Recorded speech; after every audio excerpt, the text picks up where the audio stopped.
Hello, everyone, and welcome back to Nightmare Narratives. I can picture some of you already in bed, maybe some of you just getting home from work. Wherever you are, whatever time it is, I'm glad you're here. If this helps you relax or sleep, please like and subscribe. It means a lot. Now let's get you comfortable, and I'll tell you tonight's story. My name is Patricia Nighthawk, and I've been guiding people through America's longest cave system for 12 years. Mammoth Cave in Kentucky stretches for over 400 miles underground. That's more mapped passages than anywhere else on Earth. Most folks don't realize how easy it is to get lost down there. One wrong turn, and you might never find your way back. I grew up hearing stories about these caves. My Cherokee grandmother used to tell me the old people avoided the deepest parts. They called them death paths. But I never put much stock in old stories. I was a geology major before I became a ranger. I believed in limestone and water tables, not spirits. March of 1968 was busy season. Spring break brought college kids and families from all over. The cave stays at 54 degrees year-round, so it's perfect when the weather outside can't make up its mind. That particular week, I was running 3 tours a day through the main passages, the safe ones tourists are supposed to see. The cave has rules, simple ones. Stay with your group. Don't touch the formations. Follow the marked paths. These rules exist for good reasons. The unmarked passages can drop into pits deeper than a 10-story building. Underground rivers can sweep you away in seconds. And some passages are so narrow you have to crawl on your belly for hundreds of yards. But the biggest danger isn't falling or drowning. It's the darkness. True darkness, the kind that makes your eyes water from trying to see. Down in the deep parts, if your light fails, you're blind as a newborn. Sound bounces strange off cave walls. You start hearing things that aren't there. Or maybe they are there, and you just never noticed before. I should have paid more attention to what my grandmother told me. She said some holes in the earth go so deep they touch places that were never meant to see daylight, places where things learn to live without light, without warmth, without mercy. The morning it started, I was leading a group of 15 college students from Eastern Kentucky University. They were geology majors too, which meant they asked good questions and didn't scream when bats flew overhead. I liked groups like that. Smart kids who appreciated what they were seeing. We were in Echo River, one of the prettier sections about a mile underground. The formations there look like frozen waterfalls, and when you shine a light through them, they glow like stained glass. The kids were taking pictures, their camera flashes lighting up the chamber in quick, bright bursts. That's when I noticed something was wrong. The temperature had dropped. Not by much, maybe 5 or 6 degrees. But in a cave that never changes, you notice things like that. My breath started misting just slightly, and I felt goosebumps rise on my arms. "Miss Nighthawk," called out one of the students, a girl named Jenny with thick glasses. "There's something weird about these photos." She showed me her camera's viewfinder.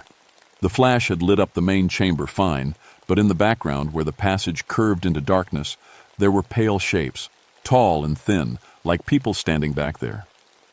But we were the only tour group in this section today. "Probably just rock formations," I told her. "The shadows can play tricks when the flash bounces around." But I made a mental note to check that passage later. In 12 years of guiding tours, I'd never seen formations that looked quite like people. The rest of the tour went normal until we reached the lunchroom, a big round chamber where groups usually stop to eat. As the students unpacked their sandwiches, I counted heads like always, 15 students, plus me. But something felt wrong with the number. I counted again. Still 15. But when I looked around the chamber, ning faces, it seemed like there should be more people, like someone was missing, even though everyone was accounted for.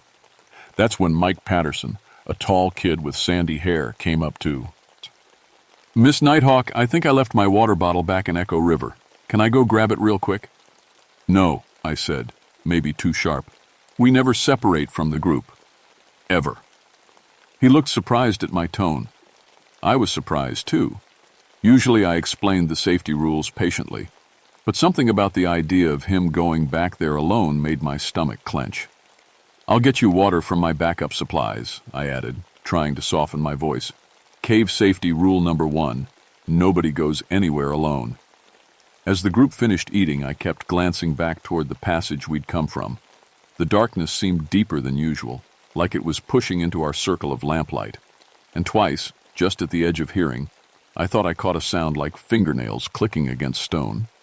When we headed back toward the entrance, I made sure to walk at the rear of the group, where I could keep an eye on that passage behind us. Every few steps, I'd turn and shine my flashlight back into the darkness. Nothing there, just empty cave. But the whole way out, I felt like something was following us, staying just beyond the reach of our lights.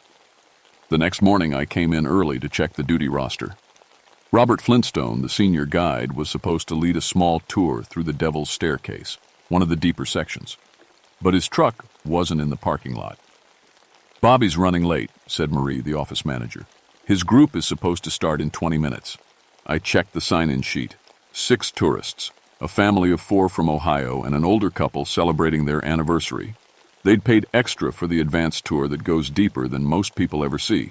I'll take them," I said. "Bobby probably had car trouble." The Devil's Staircase earned its name honestly. You climb down a series of narrow ledges, each one steeper than the last, until you're nearly 200 feet under ground. The air gets thick down there, and the silence is so complete you can hear your own heartbeat. But these tourists had specifically requested the deep tour. They wanted to see parts of the cave that most visitors never experience. And I'd done this route hundreds of times. The family, the Hendersons, were excited about everything. The 2 kids, maybe 10 and 12 years old, peppered me with questions about how the cave formed. The anniversary couple, the Walkers, held hands and took pictures of each other in front of interesting formations. We were about an hour in, at the bottom of the staircase, when I noticed the scratches. They were carved into the limestone wall, about chest high. Long, parallel marks, like someone had dragged their fingernails down the stone. But limestone is hard rock. It would take metal tools to make marks like that, or incredible strength. "What caused those?" asked Mr. Henderson, pointing at the scratches. "Probably early explorers marking their route," I said, though I'd never seen them before. And I'd been through this section dozens of times. We moved deeper into the passage. The walls closed in until we had to walk single file, following the beam of my headlamp. Behind us, the family's flashlights created a chain of yellow circles in the darkness. That's when we found Robert's equipment. His headlamp was sitting on a rock ledge, still turned on but dimming. Next to it, his emergency rope and first aid kit lay scattered on the cave floor, but no sign of Robert himself.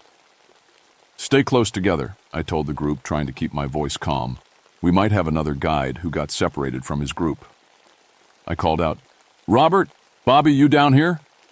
My voice echoed off the walls, but the echo was wrong. Instead of fading gradually, it cut off sharp, like something had swallowed the sound. That's when little Sally Henderson started, crying.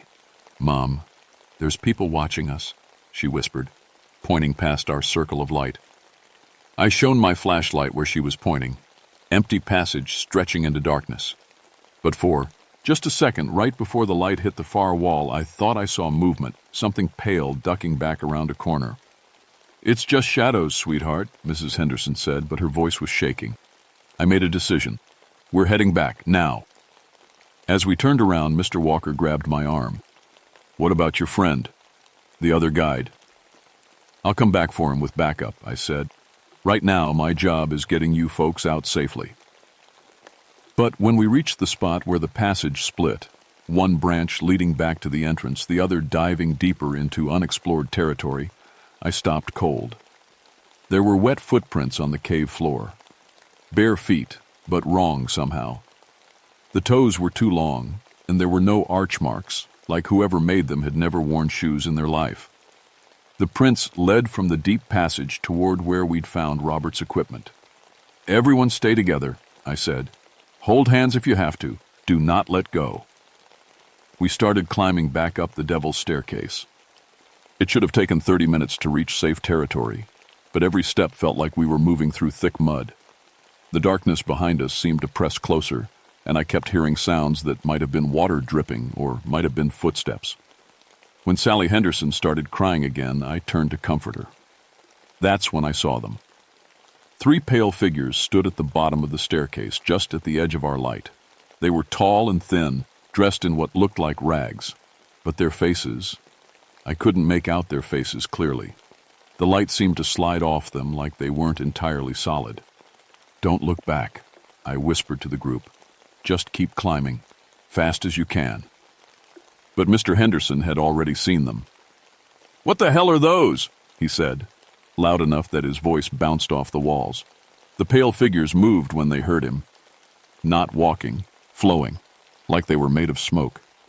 And they were coming up the staircase behind us. I pulled out my emergency flare and broke the seal. Red light exploded through the passage, brighter than all our flashlights combined. The pale figures stopped moving and made sounds like animals in pain. "Go! Go! Go!" I shouted. We ran the rest of the way out, not stopping until we reached daylight. The family piled into their car and drove off without even asking for a refund. The anniversary couple left so fast they forgot their camera. Back at the ranger station, I called for backup and reported Robert missing, but when the search team went down to look for him, they found something I'll never forget. He was alive, sitting against a wall in the deep passage, staring at nothing. His eyes were gone. Not injured. Gone. Like someone had carefully removed them without damaging anything else. When the paramedics tried to talk to him, he just smiled and said, "They showed me how beautiful the darkness is." Robert spent the rest of his life in a mental hospital. The official report said he'd had a psychological break and injured himself, but I knew better. Something was living in the deep places of Mammoth Cave. Something that had been there long before the first explorers arrived. And now it knew we existed too. The cave was closed to deep tours after what happened to Robert. The Park Service brought in a team of investigators, geologists, psychologists, safety experts. They spent a week examining every inch of the passages where we'd found him. Their report concluded that Robert had suffered a mental breakdown brought on by isolation stress and disorientation. The eye injuries were self-inflicted during his psychotic episode. Case closed. But I knew they were wrong because the incidents didn't stop. 2 weeks later, Helen Morse, a photographer from National Geographic, got per bonsoirmas mission to document some of the deeper chambers. She was working on a story about America's hidden underground worlds. Professional cave photographer, 20 years of experience, all the right equipment. They found her camera 3 days after she went missing. The film inside showed her normal shots, beautiful formations, underground rivers, the kind of pictures that end up in magazines. But the last few frames were different. They showed pale shapes moving through her pictures, getting closer to the camera with each shot. The final photograph was just darkness, but if you looked close, you could see eyes, dozens of them, reflecting her camera flash like animals caught at night. Helen's body was discovered a week later in a passage that hadn't been mapped yet. Her throat had been punctured by something sharp, but she'd bled very little, like her blood had been drained slowly over time. The Park Service tried to keep it quiet, but word got out. Mammoth Cave was dangerous. People stopped booking tours. The local papers started calling it the Cave of Death. That's when the government stepped in. Men in dark suits arrived one morning and set up a temporary office in the park headquarters. They said they were from the Department of Interior, but they asked questions that had nothing to do with park management. "Miss Nighthawk," said their leader, a thin man with gray hair and cold eyes, "we understand you've had some unusual experiences in the cave system." "I've reported everything through proper channels," I said. "We're not here about your reports. We're here because similar incidents have been documented in other cave systems. Carlsbad Caverns in New Mexico, Cave of the Winds in Colorado. Always the same pattern: missing people, disturbed wildlife, and sightings of what witnesses describe as pale humanoid figures." He showed me a file full of photographs. Caves I'd never seen, but the images were familiar. Scratch marks on walls, footprints with 2 long toes, and in several photos, blurry shapes that might have been people but moved wrong. "What are they?" I asked. "That's what we're trying to determine. But we need someone with your experience to help us investigate the deepest sections of Mammoth Cave." places where tourists have never been. I should have said no, should have quit my job and moved somewhere flat, where the deepest hole was a basement. But these things had killed my colleagues. They'd turned Robert into something barely human, and they were still down there, growing bolder. What do you need me to do? 3 days later, I found myself rappelling into the bottomless pit, a section of Mammoth Cave that dropped so far down our ropes couldn't reach the bottom. The government team had set up equipment to map the lower chambers, using sound waves and heat sensors. What they found defied everything we knew about cave formation. The passages down there weren't natural. They'd been carved, widened, shaped by something with tools and intelligence. And they were warm, nearly 70 degrees, much higher than the cave's normal temperature. "There's definitely a heat source down there," said Dr. Martinez, the team's geologist. "Could be geothermal activity, but the pattern is wrong. It's too regular, too organized."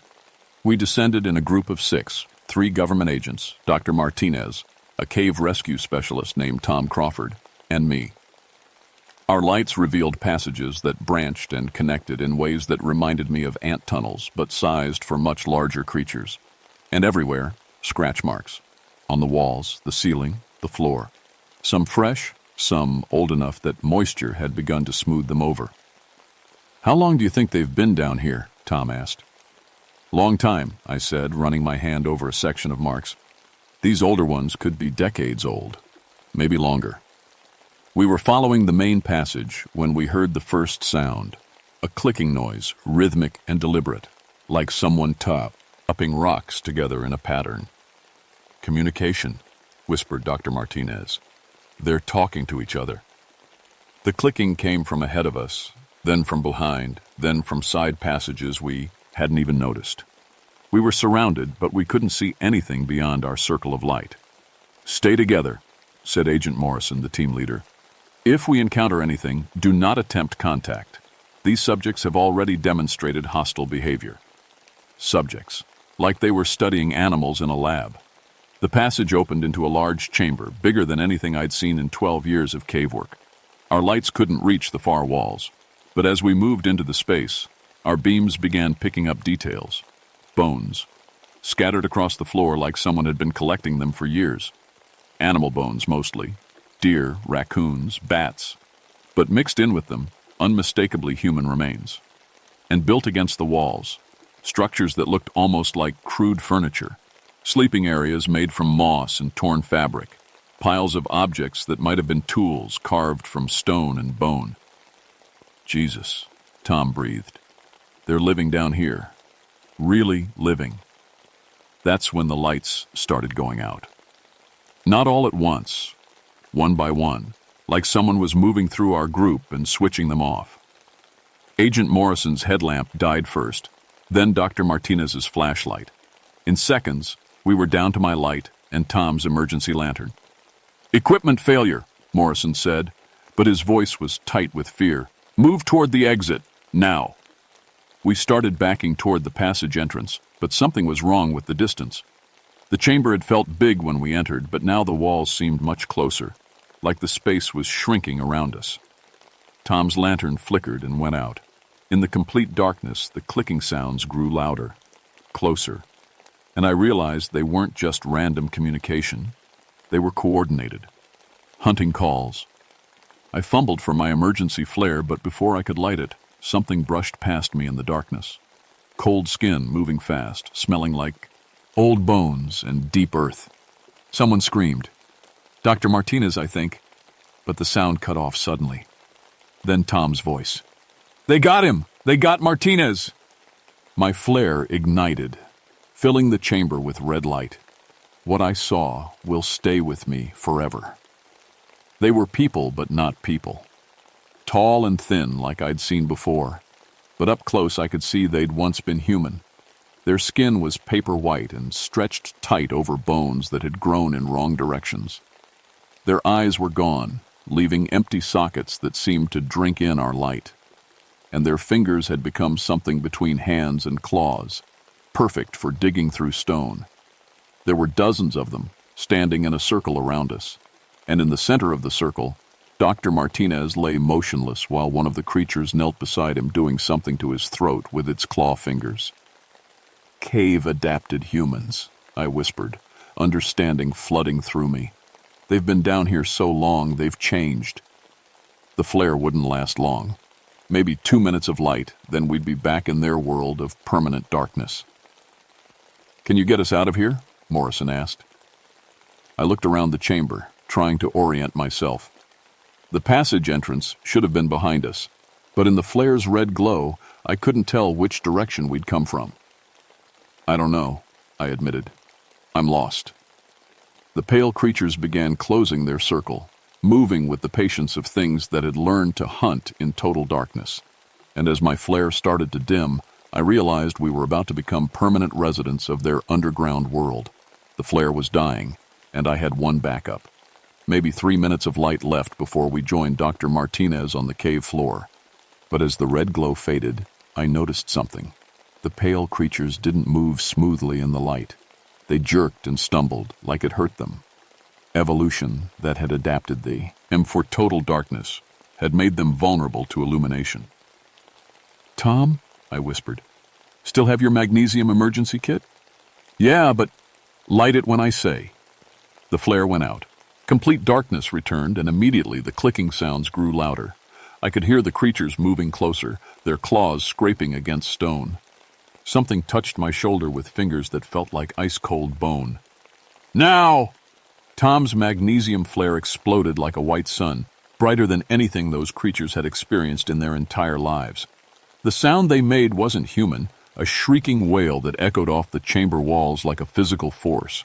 In that brilliant white light, I could finally see the chamber clearly. And what I saw explained everything. This wasn't just a cave. It was a settlement.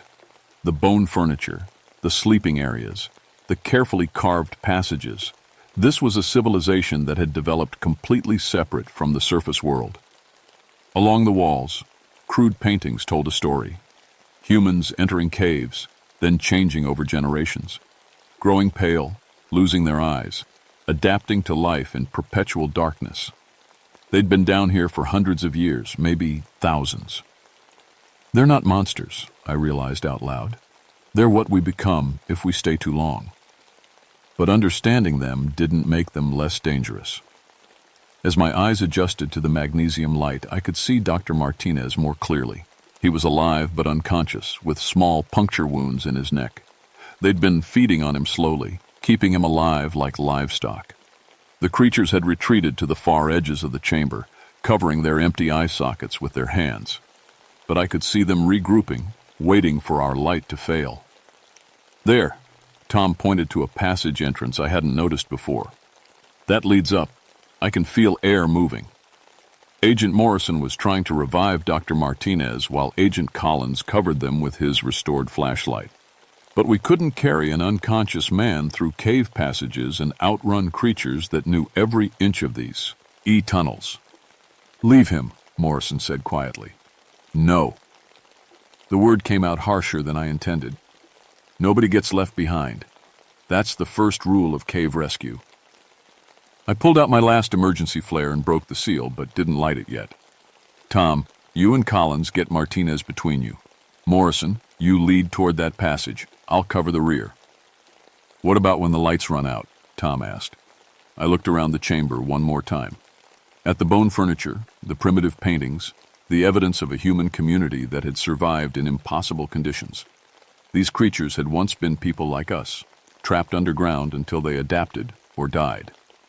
Then we find out if 12 years of cave experience is worth anything. We started moving toward the passage, Tom and Collins half carrying Dr. Martinez between them.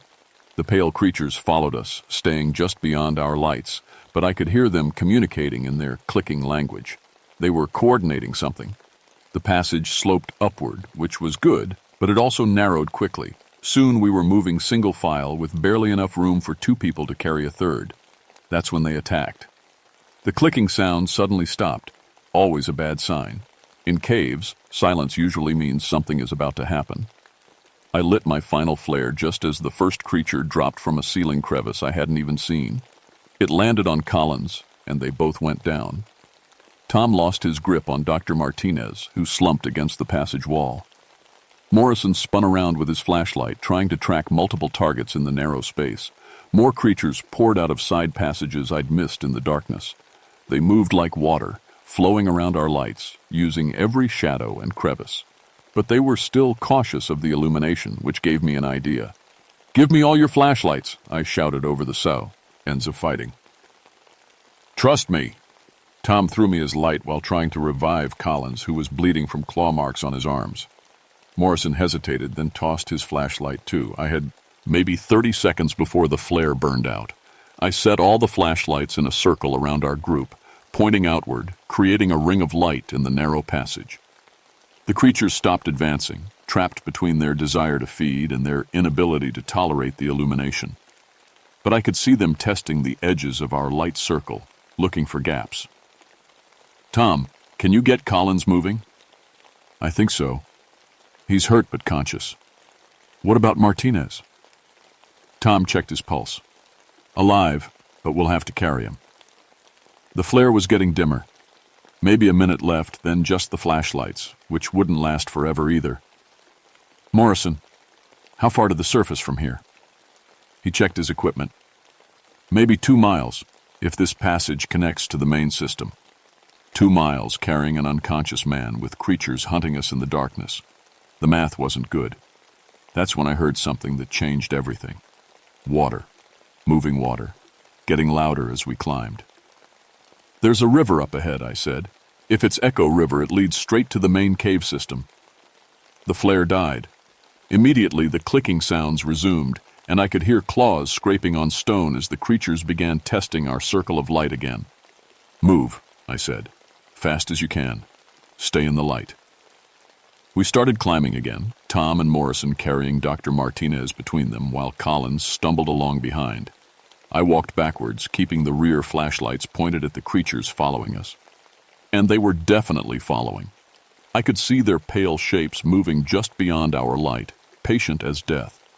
They knew these passages better than we ever could. They could afford to wait. The sound of water grew louder. Around a bend in the passage, our lights revealed what I'd hoped for: Echo River, the same underground waterway I'd shown to tourists dozens of times. "We can follow that back to the main system," I told the group, "but we'll have to wade through water for about half a mile." "What about them?" Morrison nodded toward the creatures who had stopped following us and were gathered at the entrance to the river passage. I shined my flashlight directly at them, and they retreated into the shadows. But they didn't leave entirely. They were waiting. They won't follow us into the water, I realized. They've adapted to dry caves. The river is outside their territory. We entered the underground river, cold water swirling around our knees. The current wasn't strong, but carrying Dr. Martinez made everything more difficult. Our flashlights created dancing reflections on the water surface, making it hard to see obstacles. Behind us, the pale creatures gathered at the water's edge, clicking and chittering in their bone language. They were angry, frustrated that their prey was escaping into a world they couldn't follow. But as we waded deeper into Echo River, I began to relax for the first time in hours. Half a mile of river passage, then we'd reach the tourist section of the cave. Safety, rescue teams, medical help for Dr. Martinez and Collins. That's when Tom stumbled and dropped his end of Dr. Martinez. The unconscious man slipped under the water, and the current immediately began carrying him downstream. I lunged forward, grabbing for him in the darkness, but the river was deeper than I remembered. My flashlight went under with me, and suddenly we were in complete darkness, except for Morrison's light 20 feet away. I found Dr. Martinez by feel and managed to get his head above water, but he was completely limp. I couldn't tell if he was breathing. "Help me!" I called to the others. But when Morrison's light swung toward us, I saw something that made my blood freeze. The pale creatures hadn't stayed behind after all.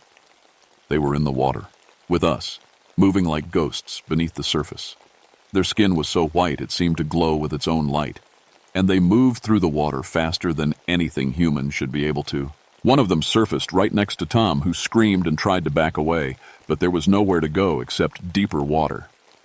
I still had Dr. Martinez in my arms, trying to keep both our heads above the surface, but more creatures were emerging from the water around us, and our remaining lights were scattered and dimming. That's when I realized the truth about these things. They hadn't just adapted to caves. They'd adapted to this specific cave system. They knew every passage, every river, every hiding place. And they'd been herding us here from the beginning. The water around us began to churn as more pale shapes moved beneath the surface. Collins was shouting something, but the echoes made it impossible to understand. Morrison's light flickered and went out. In the complete darkness of the underground river, surrounded by creatures that had been human once but were something else now, I made a decision that probably saved our lives. I let go of Dr. Martinez. I let him go, because I realized something important. The pale creatures weren't trying to kill us. They were trying to take us back to their settlement. Dr. Martinez was alive when we found him because they needed us alive. As soon as I released him, 3 of the creatures immediately moved to support him in the water. They weren't drowning him, they were keeping him afloat. "Don't fight them," I called out to the others. "They want us alive." It went against every instinct, but I stopped struggling and let the creatures guide me through the dark water. Around me I could hear Tom and Collins doing the same, their panicked breathing gradually slowing. The creatures led us through passages I'd never seen before, underwater tunnels that connected different parts of the cave system. They could hold their breath much longer than normal humans, another adaptation to their underground life. When we finally surfaced, and we were in a chamber lit by phosphorescent moss growing on the walls, natural light, dim but steady, and everywhere evidence of a thriving underground civilization. There were dozens of the pale creatures, including smaller ones that must have been children. They had tools made from bone and stone, containers woven from cave moss, even primitive artwork carved into the walls. And sitting against one wall, very much alive, was Robert Flintstone. "Patricia," he said when he saw me, and his voice was different, calmer. "I was hoping you'd come." His eyes were still gone, but he moved around the chamber like he could see perfectly. Maybe better than when he had eyes. "Robert, what happened to you?" "I fell," he said simply. "Got separated from my tour group, ended up in the deep passages. They found me half dead from hypothermia and dehydration, saved my life." One of the taller creatures approached us, moving slowly to show it meant no harm. When it spoke, its voice was like wind through stone, but the words were English. "Surface dwellers," it said. "You come to our home uninvited. Take our pictures. Disturb our peace." I realized this creature was their leader, or at least their spokesperson. Someone who still remembered the surface world well enough to communicate with us. "We didn't know you were here," I said. "We thought the deep caves were empty." "Empty?" The creature made a sound that might have been laughter. "We have lived here for 20 generations. This is our world now." Tom was staring around the chamber in amazement. "How is this possible? How do you survive down here?" "We adapted," the creature said. "Generation by generation. Those who could not change died. Those who could became something new." It gestured to the other pale figures around the chamber. "We were surface dwellers once. Explorers who became lost. Settlers who came too deep. Over time, we learned to live in the eternal darkness." Dr. Martinez was lying on a bed of moss, conscious now but very weak. Collins sat beside him, his claw wounds bandaged with strips of fabric. "Why did you take our eyes?" Collins asked Robert. Robert turned his empty sockets toward us. "I asked them to. You can't see in true darkness with surface eyes. They only show you what isn't there, make you afraid of shadows. But without them, you can sense the heat of living things, hear the whisper of air currents, feel the texture of stone through your feet." He stood up and walked confidently across the uneven chamber floor, never stumbling or hesitating. "It's better this way," he said. "Cleaner, no illusions." The leader creature moved closer to our group. "Surface dwellers bring trouble, bring lights that burn, bring loud voices that disturb the stone, bring guns and machines. Some of us want to return to the deep places, where surface dwellers cannot follow.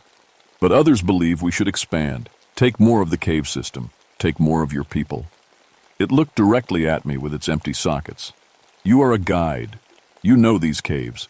You could help us understand your kind. Help us avoid conflict. The offer hung in the air like moisture from an underground river. Join them. Become something new. Live in a world where darkness was natural and light was the enemy. What happens if we say no? I asked. You return to your surface world, seal the passages behind you, never come to the deep places again. Your choice. Morrison, who had been quiet through this entire exchange, finally spoke up. And if we agree to that, you'll let us leave? All of us? All except one. The leader gestured to Robert, who smiled with his eyeless face. Some changes cannot be undone. Robert belongs here now. His eyes see only darkness, but his mind sees truth. He will stay and help us understand surface dwellers better. I looked at my old colleague, trying to read his expression. Robert, is this what you want? I'm home, Patricia. For the first time in my life, I'm really me.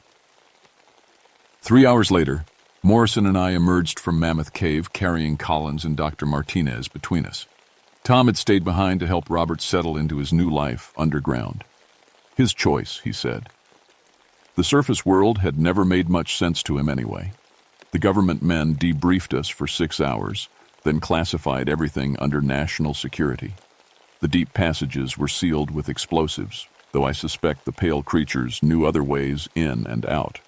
Dr. Martinez recovered fully, though he never spoke publicly about what happened.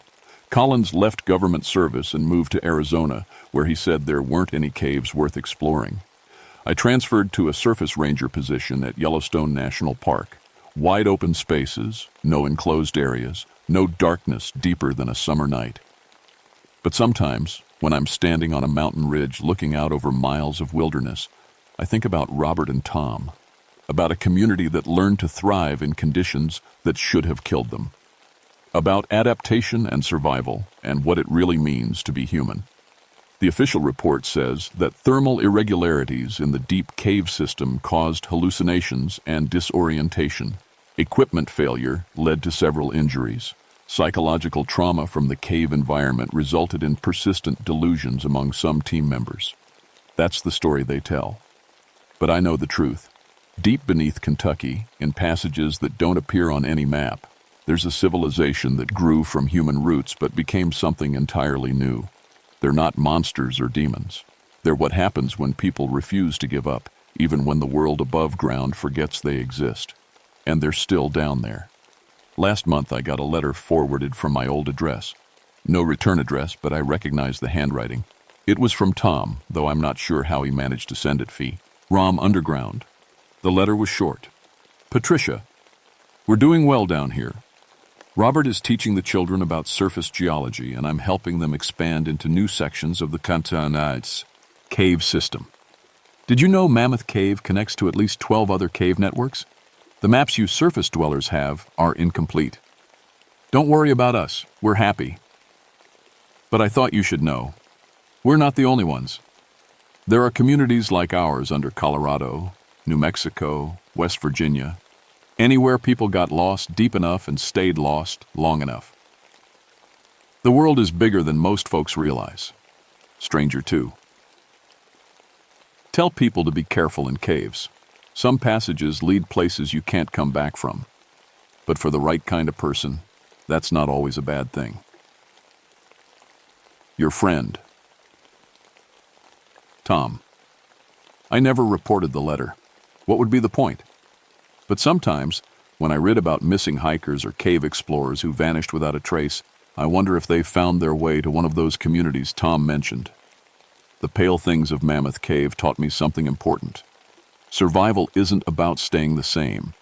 It's about changing into whatever you need to become to keep going. And in the deepest, darkest places on Earth, people are still finding ways to survive. Just not as the same people who went down there. If you ever find yourself in a cave system, stick to the marked paths.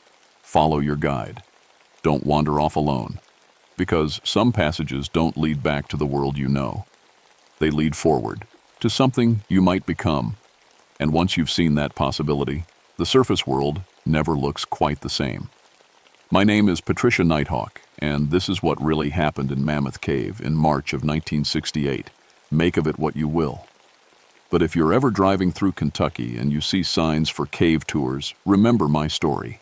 Some holes in the earth go deeper than you think. And sometimes what lives down there used to be people just like you.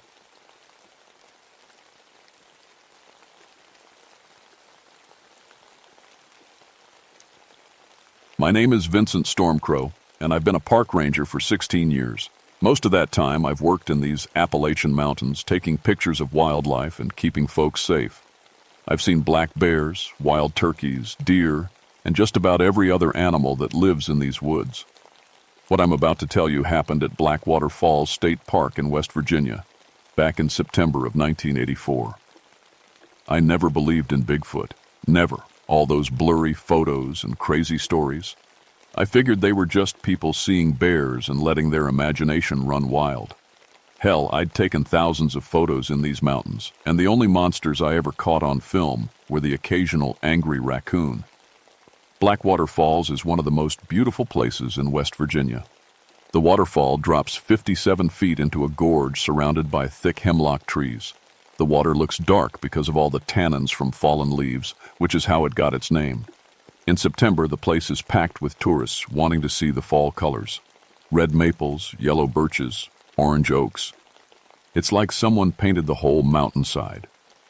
I was 41 then, divorced, with 2 kids I saw on weekends.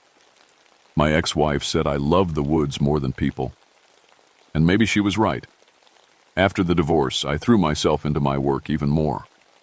Taking pictures became my way of staying sane.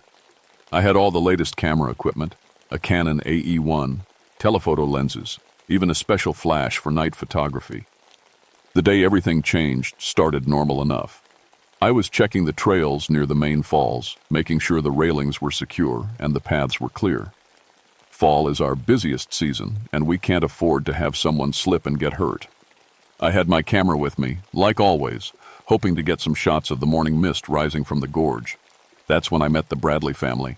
Jim Bradley was a big guy from Ohio, maybe 6'2", and built like a linebacker. His wife Sarah was quieter, and they had 2 kids, a boy about 8 and a girl maybe 10.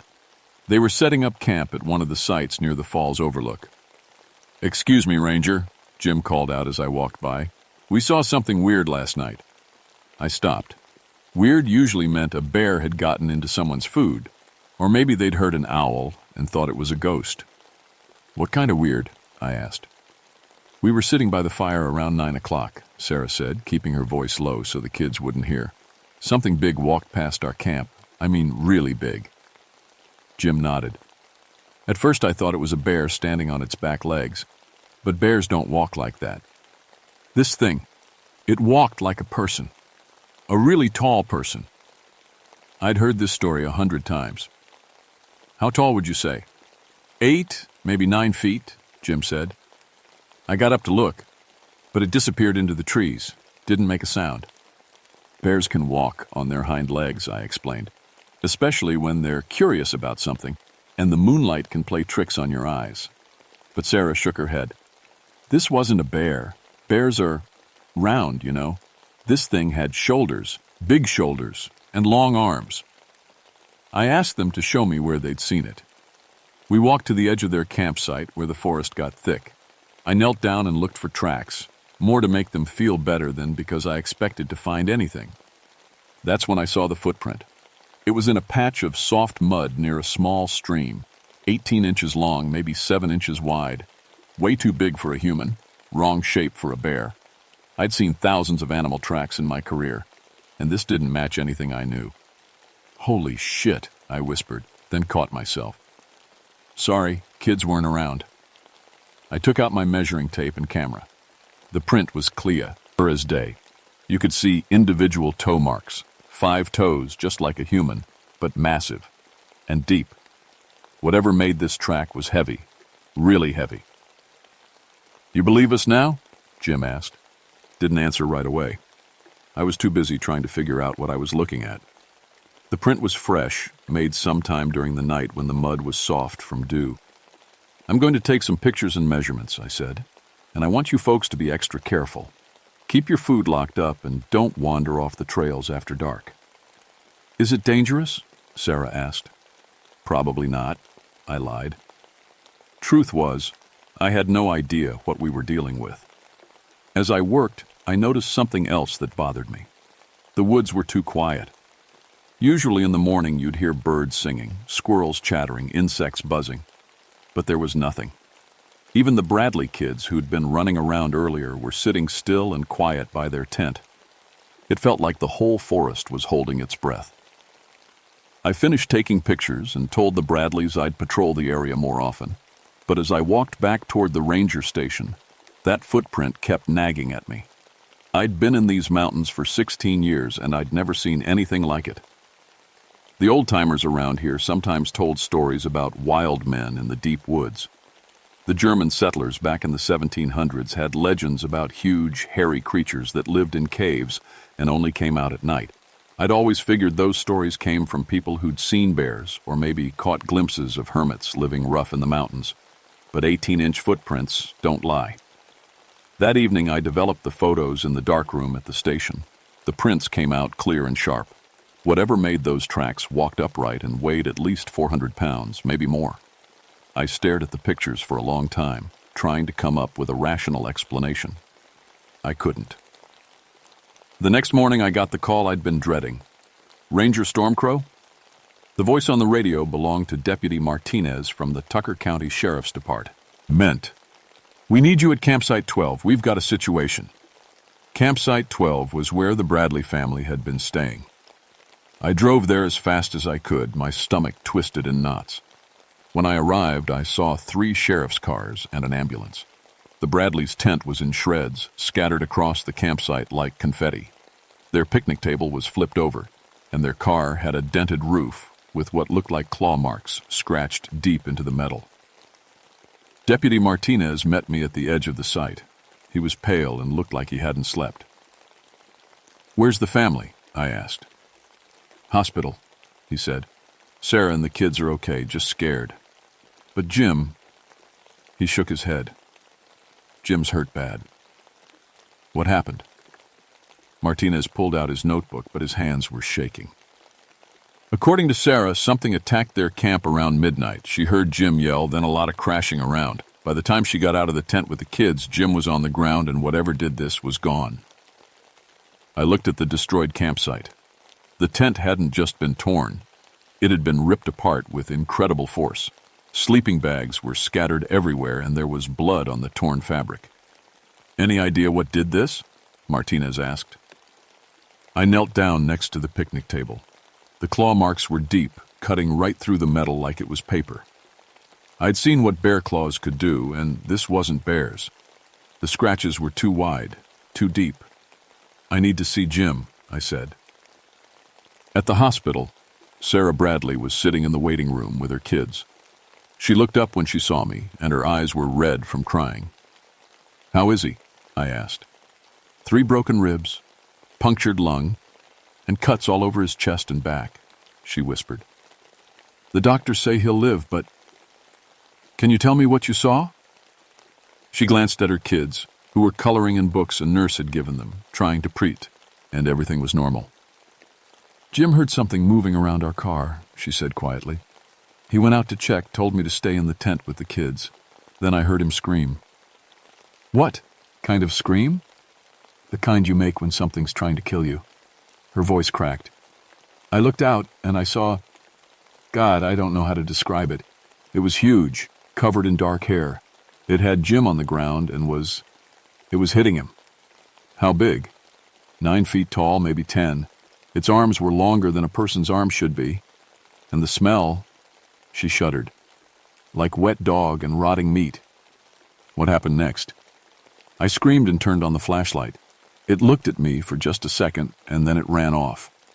But the way it looked at me, it had intelligence in its eyes, like it was thinking.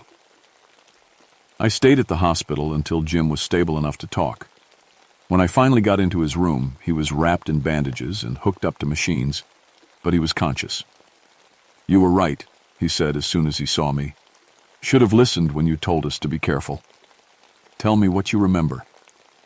I heard something messing with our car. Thought maybe it was a bear trying to get into the cooler we left in the back seat, so I grabbed my flashlight and went to check. He winced as he shifted position.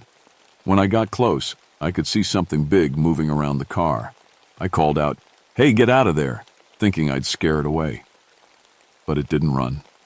It turned around and looked at me, and I knew right then I was in trouble. This wasn't any bear.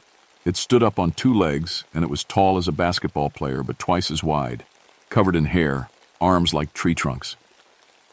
Jim closed his eyes, remembering. I should have run right then, but I was so shocked. I just stood there, and it smiled at me. Not a friendly smile, like it knew something I didn't. Then what? It charged, faster than anything that big should move. I tried to run, but it caught me in about 3 steps, hit me so hard I flew 10 feet and slammed into the picnic table. He touched the bandages on his chest. Then it was on top of me, clawing and hitting. I thought I was going to die. What made it stop? Sarah screamed and turned on that big flashlight we brought. The thing looked up, and I could see its face clearly. Almost human, but not. The jaw was too big, the forehead too heavy, and the eyes... He shivered. The eyes were smart, like it was deciding whether to kill me or not. But it left? Yeah. It stood up, looked at Sarah and the kids for a long moment, then just walked away. Didn't run, just walked off into the trees like it owned the place. I left the hospital with more questions than answers. Whatever was out there had attacked a family of tourists and nearly killed a man. And according to both Sarah and Jim, it was intelligent. That scared me more than anything else. Back at the park, I called my supervisor and reported the incident. I also called Dr. Helen Fairfax, the park naturalist who worked with me on wildlife surveys. If anyone would know what could have done this, it would be Helen. She arrived at the ranger station an hour later, carrying her field kit and looking skeptical. "So you're telling me we have a Bigfoot problem?" she said as I showed her the photos of the footprints and the destroyed campsite. "I'm telling you we have something that's big, strong, and dangerous," I replied, "and it's not afraid of humans." Helen studied the photos carefully. She had a PhD in zoology and 20 years of field experience. If anyone could debunk this, it would be her. "These footprints are interesting," she admitted. "The stride length suggests something around 8 to 9 feet tall. The depth indicates significant weight, and the toe pattern..." She looked up at me. "This doesn't match any known animal in this region." "So what do you think it is?" "I think we need to find more evidence before we start talking about unknowns on species," she said. But I could see the curiosity in her eyes. Helen loved a good mystery. That night I couldn't sleep. I kept thinking about what Jim had said, that the thing had smiled at him. Animals don't smile. They might bare their teeth as a threat, but they don't smile with intelligence and malice. Whatever was out there, it was still in my park, and now it had tasted blood. 2 days later, we found Dave Winters. Dave was a local poacher who'd been hunting illegally in the park for years. I'd caught him a few times and given him warnings, but he always came back. He knew these woods as well as I did, maybe better. A hiker found his body in a ravine about 2 miles from where the Bradley family had been attacked. When I got there with Deputy Martinez and the coroner, what we saw made my stomach turn. Dave had been crushed. That's the only way to describe it. His chest was caved in like something huge had stepped on him. But what really got my attention was the boulder next to his body, a rock the size of a washing machine that looked like it had been thrown from the ridge above. "Jesus," Martinez whispered. "What could throw something that big?" I looked up at the ridge. It was at least 50 feet above us. To throw a boulder that size, that distance, would take incredible strength. "Any idea why he was here?" the coroner asked. I found Dave's rifle about 20 feet away. It had been fired. I could smell the gunpowder, but the barrel was twisted into a pretzel, like someone had grabbed it and wrung it out like a washcloth. "He was hunting," I said, "and I think he found something." The coroner ruled it an accidental death. "Rock slide," he said. But I knew better. Rocks don't fall upward. and they don't twist rifle barrels into knots. That evening, Dr. Fairfax and I went back to the site where we'd found the footprints. I brought camping gear and my best camera equipment. If something was out there, I wanted proof. We set up camp in a clearing about a quarter-mile from the main trail, close enough to get help if we needed it, but far enough from the tourist areas that we wouldn't be disturbed. Helen brought motion sensors and night vision equipment from the university. "You know this is crazy, right?" she said as we pitched our tent. "Probably," I admitted. "But people are getting hurt. I need to know what we're dealing with." As the sun went down, the forest around us grew quiet again. That same unnatural silence I'd noticed before. No birds, no insects, no small animals moving through the brush. "Do you hear that?" Helen asked around 10 o'clock. "I don't hear anything." Exactly. The forest is dead quiet. That's not normal. We sat by our small camp stove, listening to the silence. Every now and then, I thought I heard something moving in the trees around us, but when I turned on my flashlight, there was nothing there. Around midnight, Helen's motion sensors started going off. The first alarm came from the sensor we'd placed on the trail leading to our camp, then another from the south side of the clearing, then a third from the north. "It's circling us," Helen whispered. I grabbed my camera and the high-powered flashlight. "Stay close to the tent," I told her. That's when I saw it. At the edge of the clearing, maybe 30 yards away, something huge moved between the trees. I caught just a glimpse, massive shoulders, long arms, and a shape that was almost human but wrong in every way. "There!" I pointed and turned on the flashlight. The beam caught it for just a second. 9 feet tall, covered in reddish-brown hair with a face that looked like someone had crossed a gorilla with a man. It turned to look at us, and its eyes reflected the light like an animal's. But there was intelligence in those eyes. Cold, calculating intelligence. I raised my camera and started taking pictures, the flash firing again and again. The creature didn't run. It just stood there, watching us, like it was trying to decide what to do. "Helen, are you getting this?" I called out. But when I looked back, Helen was gone. I spun around, searching with my flashlight. "Helen! Helen! Where are you?" I heard her scream from somewhere in the trees to my left. It was cut short, like something had covered her mouth. When I turned back to where the creature had been standing, it was gone too. I grabbed my rifle and ran toward where I'd heard Helen scream, crashing through the underbrush with my flashlight sweeping back and forth. My heart was pounding so hard I could barely hear anything else. "Helen!" I called. "Helen, where are you?" I found her about 100 yards from our camp, sitting against a tree. She was conscious but shaking like a leaf. "Are you hurt?" I asked, kneeling beside her. I don't think so," she said. "It grabbed me from behind and carried me here. Then it just let me go." "Carried you? How?" "Like I weighed nothing. One arm around my waist and my feet weren't even touching the ground." She looked up at me with wide eyes. "Vincent, I saw its face up close. It's not an animal. Not entirely." "What do you mean?" "The bone structure, the way it moves, even the way it looked at me. It's like someone crossed a human with something else, something that was never meant to exist."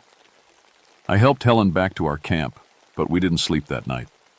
We sat with our backs to the tent, watching the tree line with our weapons ready. Every few minutes I thought I saw movement in the shadows, but nothing came close enough to be sure. When the sun finally came up, we found something that made everything worse. At the edge of our campsite, pressed into the soft earth, was a perfect handprint.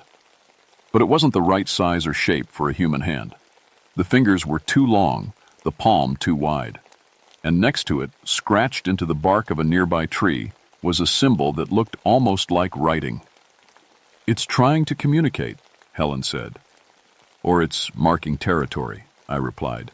"Either way, we're in over our heads." We packed up camp and drove back to the ranger stati, on in silence. I had the photos developed that afternoon, and when I saw them, I knew our lives had just changed forever. The pictures were clear and sharp. Whatever I'd photographed was real, solid, and definitely not a bear or any other known animal. It was a creature that shouldn't exist, but there it was on film. "What do we do now?" Helen asked. "We find out what else is out there," I said, "because I don't think that thing is alone." That night, I got another call. Pete Kowalski, a local hunter, had been found dead near the old mining trail. His neck was broken, and his body had been arranged in the same symbol we'd seen carved into the tree. Whatever was in these mountains was getting bolder, and it was sending us a message. The symbol Pete's body had been arranged in matched the one we'd found carved into the tree. Helen spent hours going through books and online databases trying to find out what it meant. "I think it's a warning," she said, showing me her research. "Similar symbols have been reported in other cryptid encounters. It usually means stay away or this is mine." But I couldn't stay away. 3 people had been hurt or killed, and whatever was doing this was still out there. I had a responsibility to protect the people who came to this park.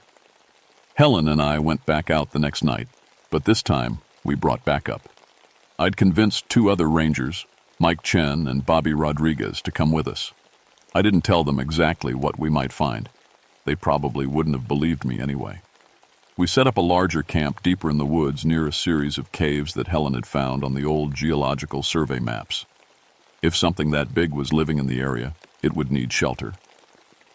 "Why are we really out here, Vince?" Mike asked as we set up motion sensors around the perimeter. "I mean, what kind of bear needs 4 armed rangers to track it?" I was about to answer when Bobby called out from near the cave entrance. "Hey, you guys need to see this!" We followed him into the cave mouth. Our flashlights revealed a space much larger than I'd expected, with tunnels leading deeper into the mountain. But what got our attention were the bones scattered around the cave floor. Deer bones, bear bones, and some that looked disturbingly human. "What the hell kind of animal lives like this?" Mike whispered. That's when we heard it. A low, rumbling sound coming from deeper in the cave system.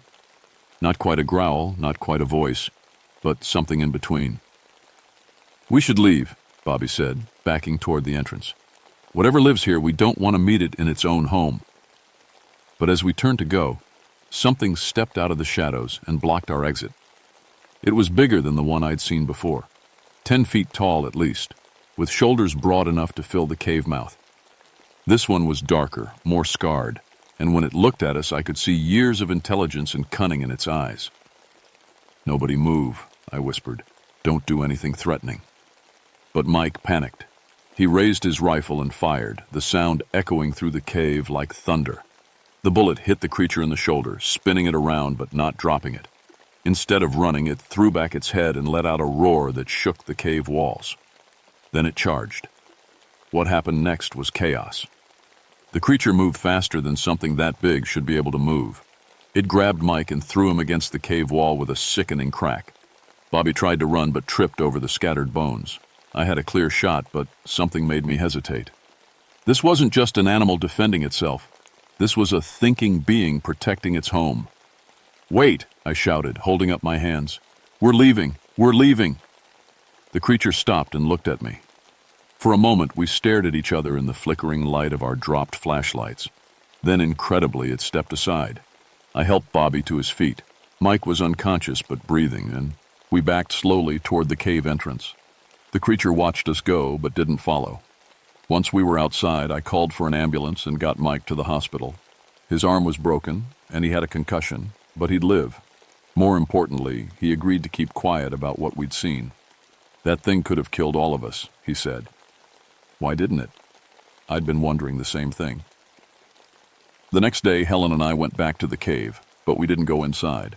Instead, we waited at a safe distance and watched. Around sunset, we saw something that changed everything. The big male came out of the cave first, moving slowly and favoring its wounded shoulder. Behind it came a female, slightly smaller but still massive, and behind her came something that made my heart stop. A young one. Maybe 4 feet tall, covered in lighter brown fur, moving with the awkward gait of something still learning to walk upright. "My God," Helen whispered. "It's a family." We watched as the adults foraged for food while keeping the young one close. They communicated with gestures and low sounds that weren't quite language but weren't animal noises either. They were careful, intelligent, and protective of their child. These weren't monsters. They were just trying to survive. "We can't let anyone else know about this," I told Helen. "If word gets out, this place will be overrun with hunters and researchers. They'll be captured or killed." "But what about the attacks? That man who was hurt?" I thought about it. Jim Bradley got too close to their territory. Dave Winters was hunting in their area with a gun. Pete Kowalski, I don't know. Maybe he stumbled onto something he shouldn't have. So they were defending themselves? Or they're young. Think about it. September is when most animals teach their offspring to hunt and forage. They'd be more territorial, more protective. We watched the Appalachian Millie for another hour before they disappeared back into the cave. As they left, the big male looked in our direction one last time. There was no hostility in its gaze now, just a kind of weary acceptance. It knew we knew. And it was trusting us to keep their secret. That was 25 years ago, and I've kept my word. Mike Chen transferred to a different park and never talked about what happened. Bobby Rodriguez left the Park Service entirely and moved to Florida. Dr. Helen Fairfax continued her research, but she never published anything about what we found. And me? I stayed. I spent the rest of my career quietly protecting that family and others like them. Because there are others. Over the years, I've found evidence of at least 3 different groups living in the remote areas of the park. They move seasonally, stay away from the popular trails, and do their best to avoid human contact. I've seen the young one we found that night grow up and have children of its own. I've watched as the old male grew grayer and slower, eventually passing away peacefully one winter. I've documented their behavior, their intelligence, and their complex social structure. They're not animals, but they're not human either. There's something in between, something that's managed to survive in these mountains for centuries by staying hidden. The official reports from 1984 list the incidents as bear attacks. The deaths were ruled accidental. As far as the public knows, Blackwater Falls is just another beautiful state park where nothing unusual ever happens. But I know better. And now, so do you. These mountains are older than we are, and they hold secrets we're not meant to understand. The creatures I've been protecting all these years are just one of those secrets. They've learned to coexist with humans by staying invisible, and as long as we respect their territory, they respect ours. Every now and then, some tourist claims to have seen something impossible in the woods. A dark shape walking upright between the trees. Footprints that don't match any known animal. Strange. Sounds in the night that don't belong to any creature in the guidebooks. When that happens, I do my job. I investigate. I take their statement. I look at their blurry photos and listen to their stories. Then I file a report that explains everything rationally and safely, because some things are more important than the truth. Some secrets need to be kept. I'm retired now, but I still visit the park. I still hike the remote trails and check on the families I've been protecting. They know me, and I think they trust me. Sometimes, if I'm very still and very quiet, I can watch them from a distance as they go about their lives. They're magnificent creatures, intelligent, social, and surprisingly gentle when they're not threatened. They have their own culture, their own ways of communicating, their own understanding of the world that's completely different from ours. And they're dying out. Slowly but surely, as the wilderness shrinks and human development creeps closer to their territories, their numbers are dwindling. The family I first encountered now has only one surviving member, a female who lives alone in the deepest part of the cave system.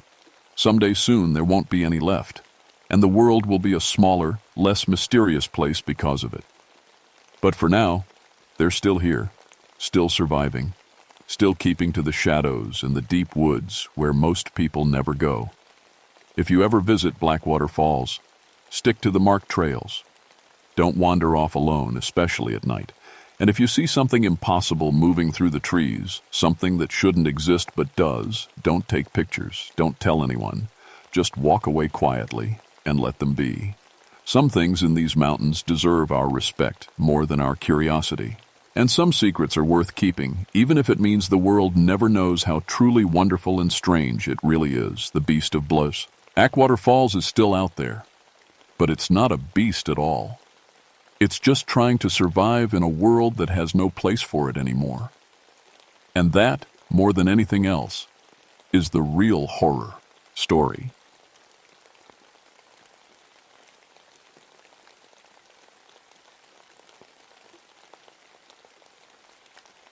My name is Samuel Eagleclaw, and I've been pulling people off these cliffs for 17 years. When folks get in trouble on Seneca Rocks, they call me. I know every crack, every ledge, every loose stone on this 900-foot wall of limestone that rises up from the West Virginia valleys like a giant's finger pointing at the sky. Most people think mountain rescue is all about being brave.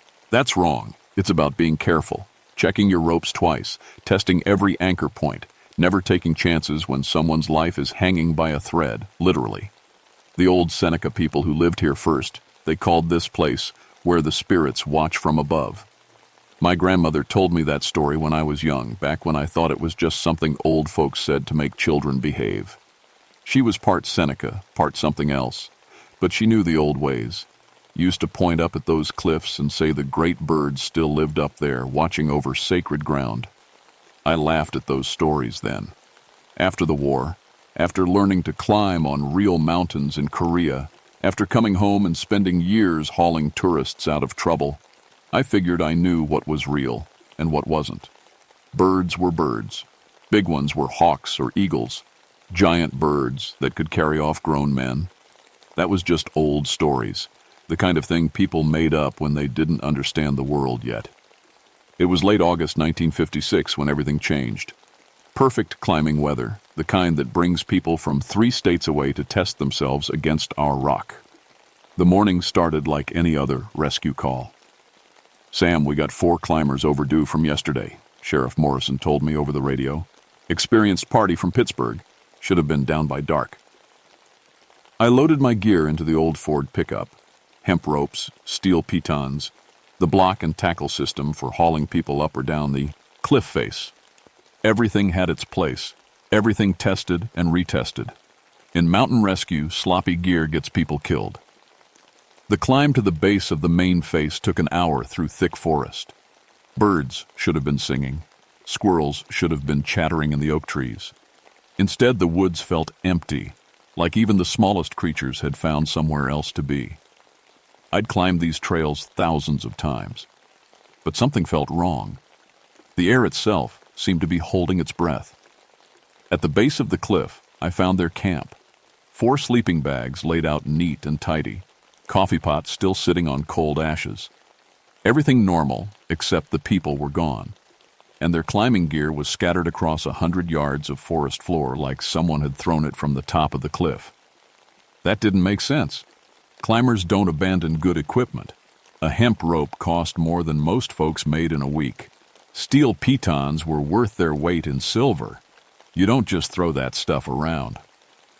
I called up to Jake Morrison, my climbing partner for the last 5 years. Jake was Sheriff Morrison's nephew, a solid guy who knew the rock almost as well as I did. "Jake, bring your binoculars up here. Something's not right about this setup." While I waited for Jake, I studied the scattered gear. 100-foot rope had been cut clean in half, but not by any knife. The ends looked torn, like something with incredible strength had just ripped it apart. Pitons were bent into impossible shapes. One carabiner had been twisted into a figure 8. What kind of force could do that to solid steel? Jake arrived breathing hard, sweat on his face despite the cool morning air. "Sam, you see anything strange on your way up?" "Besides the equipment graveyard? No. Why?" "Birds," he said, scanning the cliff face with his binoculars. "Haven't seen a single bird since I left the truck. No H.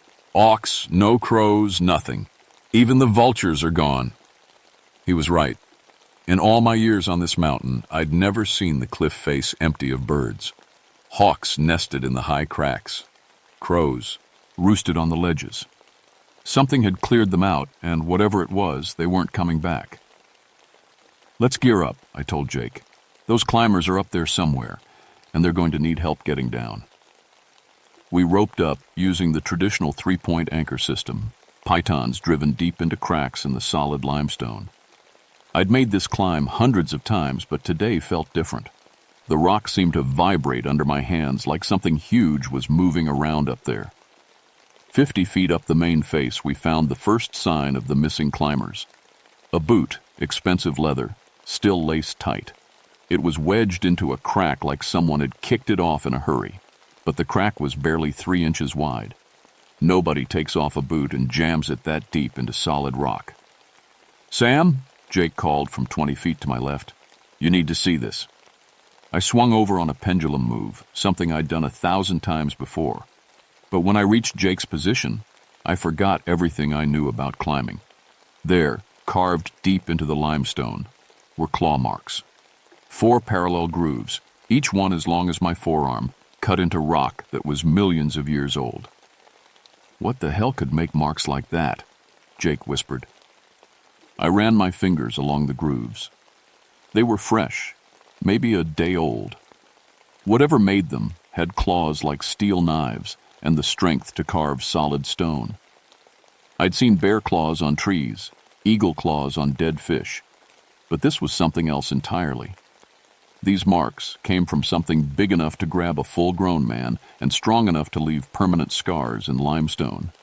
We kept climbing. At 200 feet, we found another boot. This one had blood on it.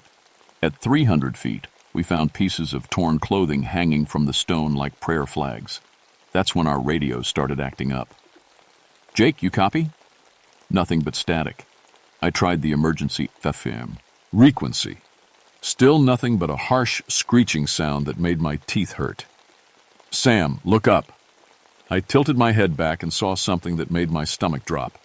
A shadow was passing across the cliff face above us, but there were no clouds in the sky. The shadow was huge, with a shape that didn't match anything that should be flying over West Virginia. It had wings, but wings longer than a small airplane, and it was circling. "That's impossible," I said, more to myself than to Jake. "Tell that to the missing climbers." We kept moving up, but now every shadow made us freeze. Every sound echoed off the rock in ways that played tricks with our minds. At 400 feet, we reached a large ledge where climbers usually stopped to rest and eat lunch. What we found there changed everything. Bill Stevens was sitting with his back against the cliff wall, his expensive camera still hanging around his neck.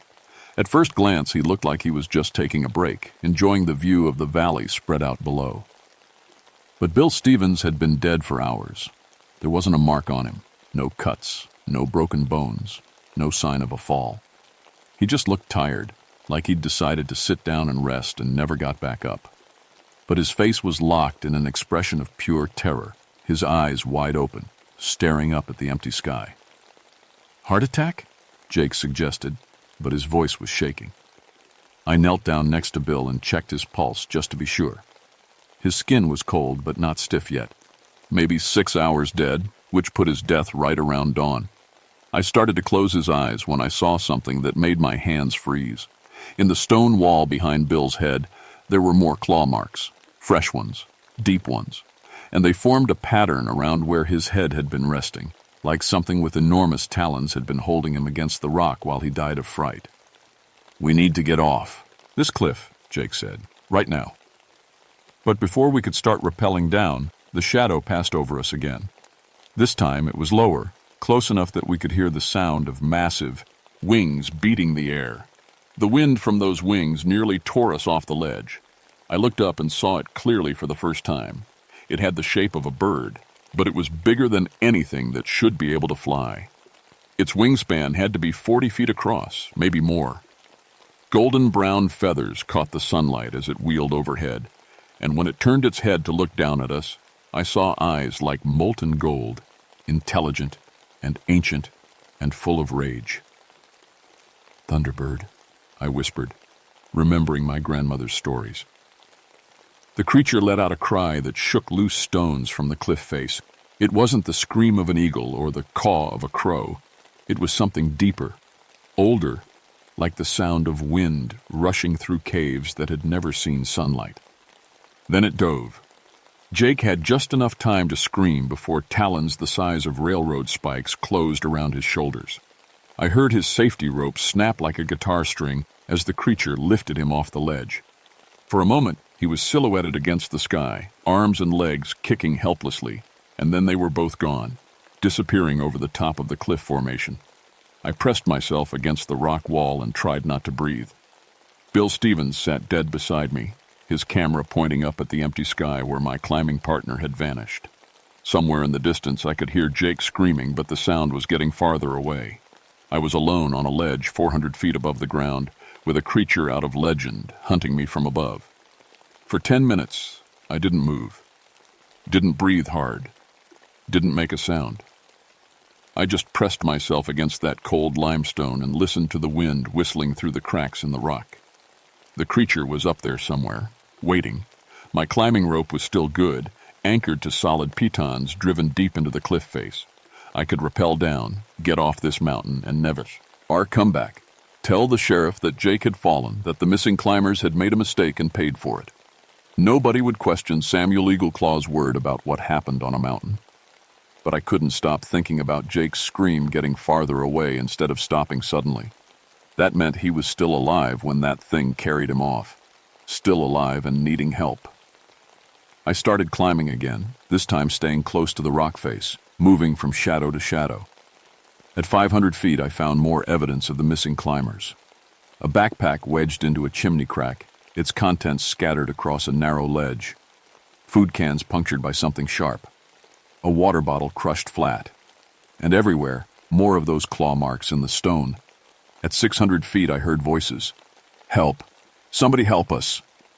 The call came from above and to the north, from a section of the cliff I'd only climbed once before. It was a difficult route, nearly vertical, with few handholds and lots of loose rock. Not the kind of place you'd expect to find living climbers. Jake, I called back. Sam, thank God, we're trapped up here. That was Jake's voice, but it sounded wrong, strained, like he was trying not to scream. I followed the sound, climbing a series of narrow cracks that led up and around the north face. It took me 20 minutes to reach the source of the voices, and what I found there will haunt me until the day I die. There was a ledge about 15 feet wide and maybe 6 feet deep, carved into the cliff face like a natural balcony. On that ledge were Jake and two of the missing climbers, a man and a woman I didn't recognize. They were alive, but they weren't free. The ledge was a nest. It was built from tree branches, thick as my waist, woven together with strips of bark and held in place by what looked like dried mud. But when I got closer, I realized the mud was actually guano, bird droppings accumulated over years, maybe decades, and scattered throughout the nest were bones, not bird bones, human bones, rib cages, skulls, arm and leg bones picked, clean and bleached white by the sun. Some looked fresh. Others were old enough that they'd started to crumble. Sam, you have to get us out of here, Jake whispered when he saw me. That thing, it's not natural. It's been collecting people. The woman, maybe 30 years old with short blonde hair, was sitting against the back wall of the nest, holding her left arm against her body. It broke my wrist when it grabbed me, she said. My name's Carol. That's my husband, Tom. Tom was unconscious, a large bandage around his head made from torn clothing. Concussion, Jake explained. He's been out since yesterday. What about the fourth climber? I asked. Carol looked down at the bones scattered around us. Mary didn't make it. That thing dropped her right here in the nest and... She couldn't finish the sentence. I looked around the ledge, trying to figure out how to get 3 people down 600 feet of vertical rock face, 2 of them injured. My rope was long enough, but I'd need multiple trips, and that assumed the creature didn't come back while I was working. Jake, can you climb? My shoulder's messed up, but I can manage a rappel if you set it up right. I was driving pitons into the back wall of the nest when we heard it coming back. The sound of those massive wings beating the air echoed off the cliff walls like thunder. We all pressed against the rock and tried to make ourselves invisible. The creature landed on the outer edge of the nest with a thud that shook the entire ledge. Up close, it was even more terrifying than I'd imagined. Its body was easily 12 feet long, covered in golden brown feathers that gleamed in the afternoon sun. Its head was like an eagle's head, but scaled up to impossible size, with a beak that could snap a man in half and eyes that held an intelligence that was definitely not animal. It looked at us for a long moment, tilting, its head like it was trying to decide what to do with us. Then it opened its beak, and let out another one of those ancient cries that seemed to shake the mountain itself. That's when I saw the second one.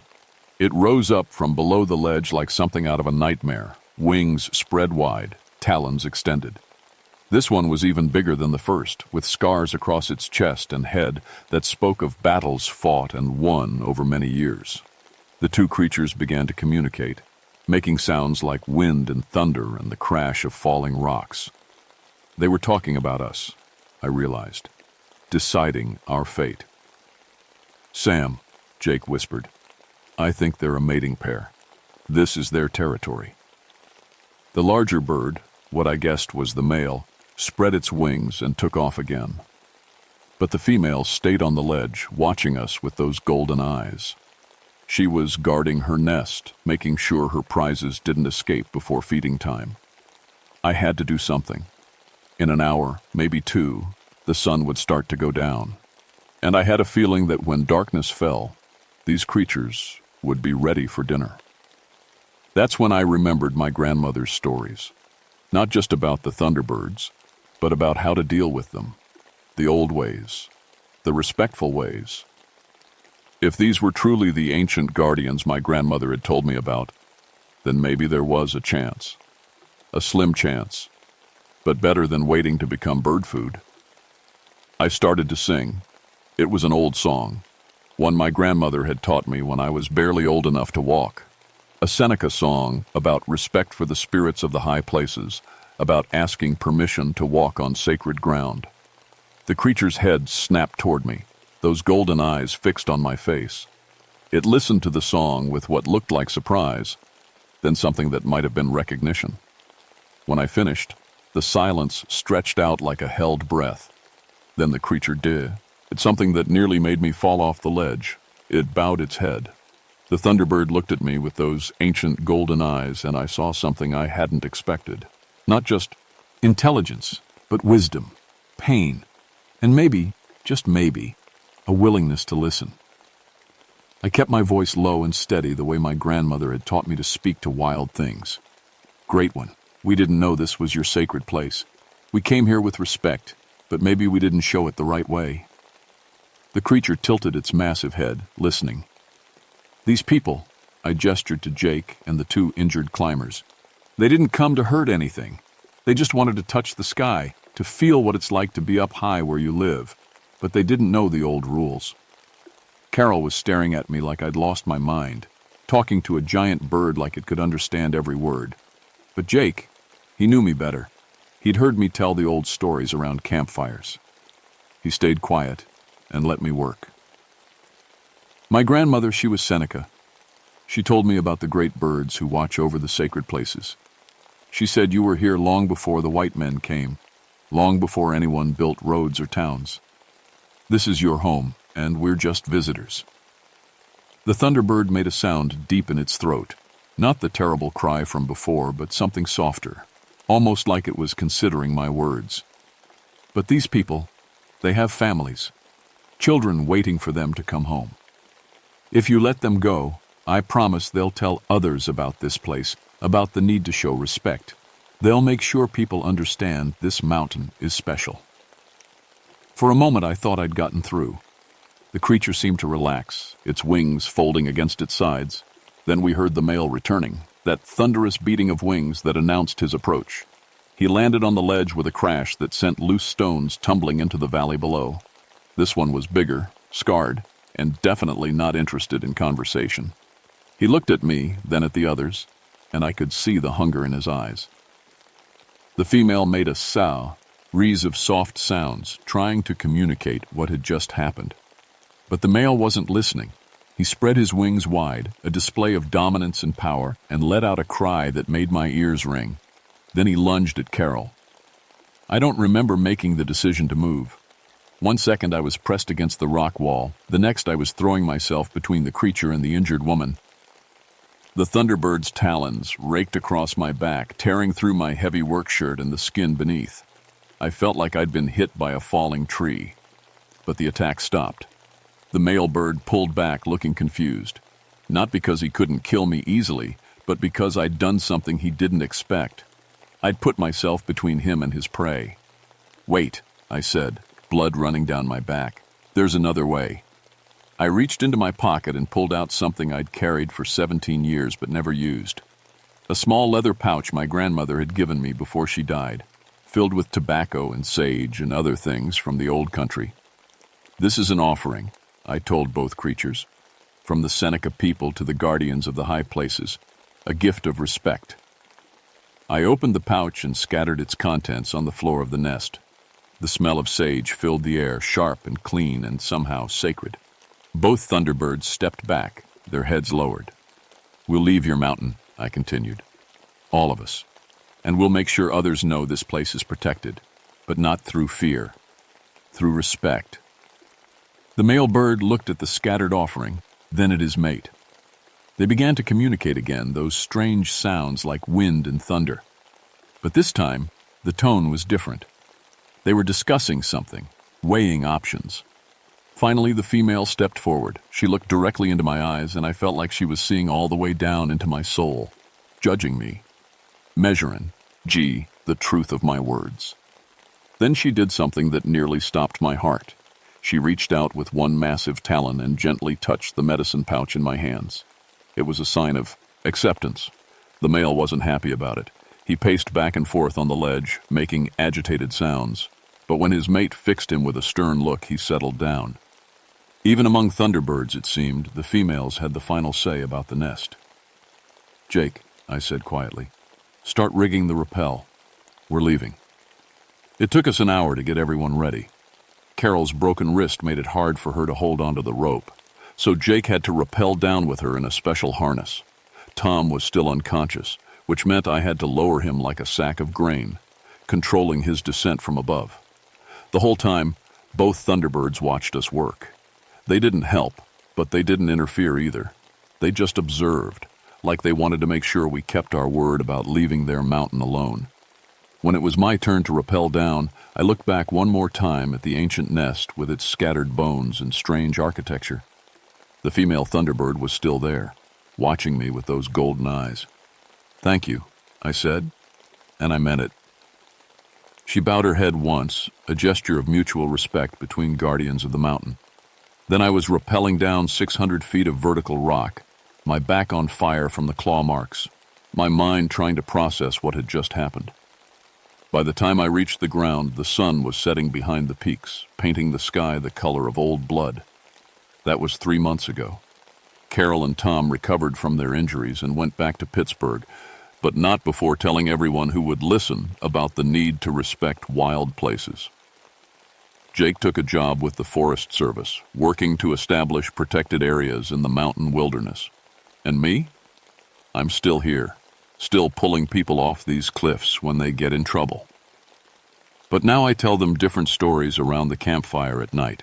Stories about the old guardians, about the need to ask permission before walking on sacred ground. Most folks think I'm just sharing colorful local folklore. They smile and nod and figure it's part of the mountain experience.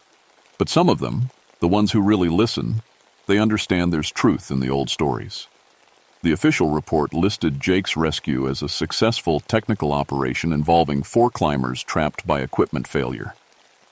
Bill Stevens' death was ruled accidental, caused by exposure and exhaustion. The missing climbing gear was attributed to rockfall and high winds. Nobody mentioned giant birds or sacred nests or ancient guardians. That's how these things work. The world likes its mysteries to have logical explanations, even when the truth is staring it in the face with golden eyes. But I know what I saw up there, and sometimes when the light is just right and the wind is blowing from the north, I can see them circling high above the cliff faces, 2 dark shapes against the sky. The thunderbirds of Seneca Rocks, still watching over their territory, still protecting the sacred places from those who would take without asking. The climbing routes on the north face have been officially closed, marked as unstable due to rockfall danger. That was my recommendation to the Forest Service, and they accepted it without question. Samuel Eagleclaw's word carries weight in these mountains. Sometimes I get calls from climbers who want to attempt those restricted routes. They offer money, promise to be careful, swear they understand the risks. I always tell them the same thing. Some places aren't meant to be conquered. Some places are meant to be respected. A few weeks ago, a young photographer from the city called, said he'd heard stories about giant birds nesting in the cliffs. Wanted to get pictures, maybe sell them to National Geographic. I told him those were just old legends, the kind of stories mountain people tell to scare tourists. But I also told him about the equipment failures that happen on the North Face, the radio problems, the way the weather can change without warning, the rockfall that comes down like thunder even on clear days. He decided to try his luck somewhere else. My grandmother always said the spirits of the high places would return when the world needed them most. She said they'd been sleeping, waiting for the right time to wake up and remind people about the old ways, the respectful ways. Looking around at what we've done to the land, the way we take and take without giving back, I think maybe that time has come. The thunderbirds of Seneca Rocks aren't the only old guardians stirring. I've heard stories from other mountains, other wild places where the rules are changing and the price of disrespect is getting higher. People think they've conquered nature, that technology and equipment and human cleverness can overcome anything. But up there on those cliffs, surrounded by bones and ancient wisdom, I learned something different. I learned that some things are bigger than us, older than us, and worthy of our respect. The thunderbirds are still watching from above.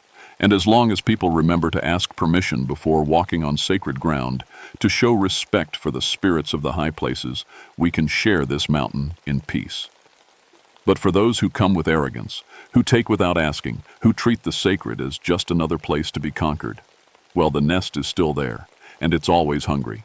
My name is Samuel Eagleclaw, and I'm still pulling people off these cliffs. But now I know I'm not the only guardian watching over Seneca Rocks. Some guardians have badges and rescue equipment. Others have wings that span 40 feet and eyes like molten gold. And that's a truth I'll carry with me until the day I die.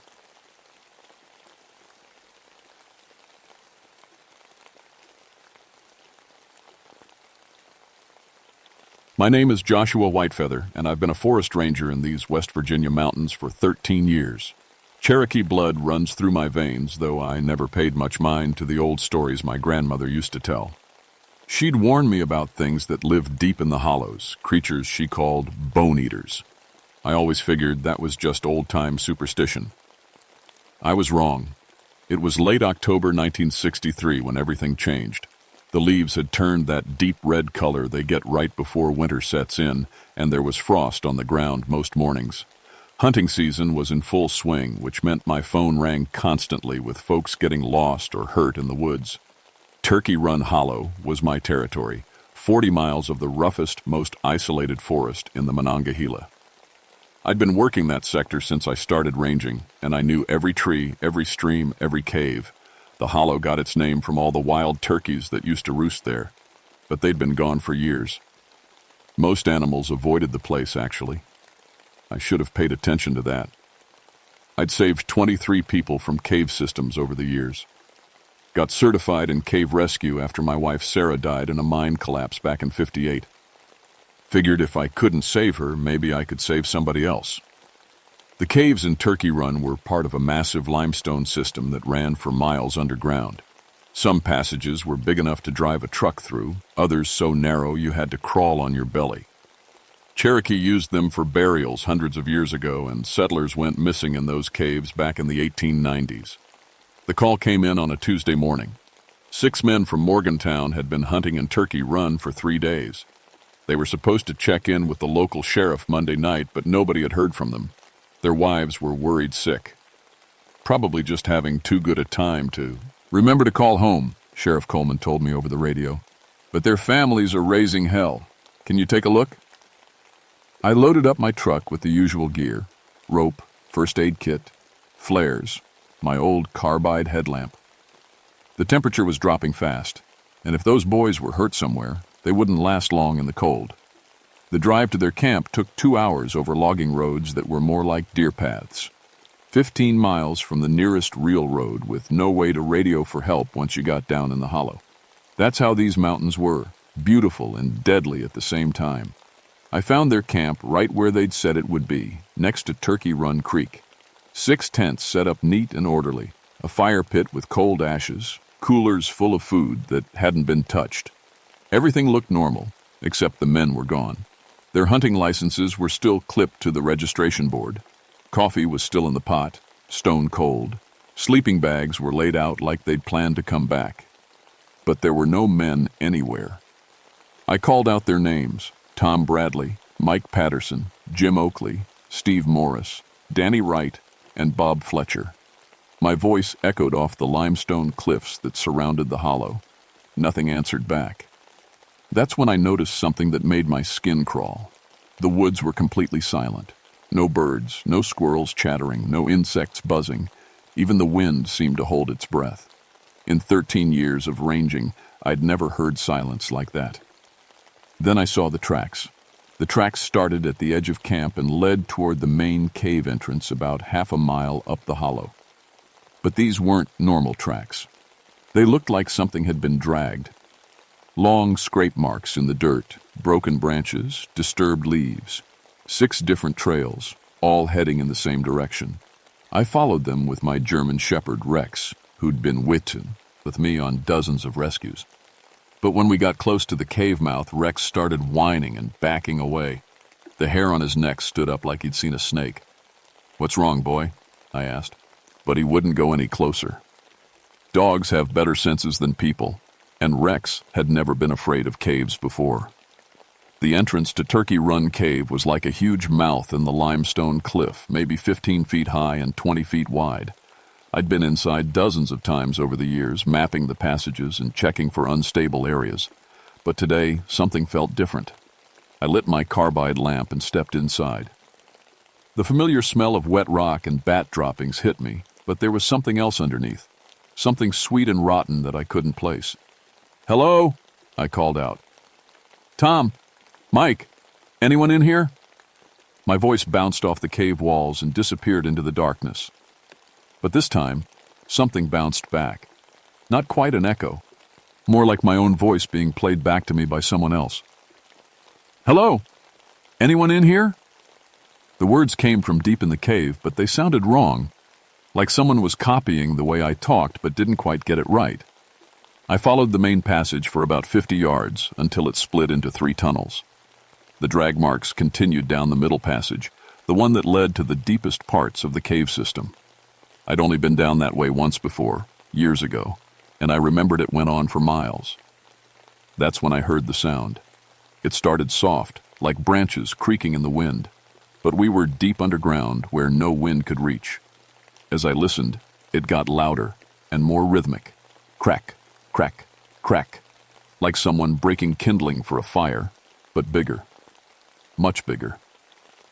The sound was coming from ahead where the drag marks led.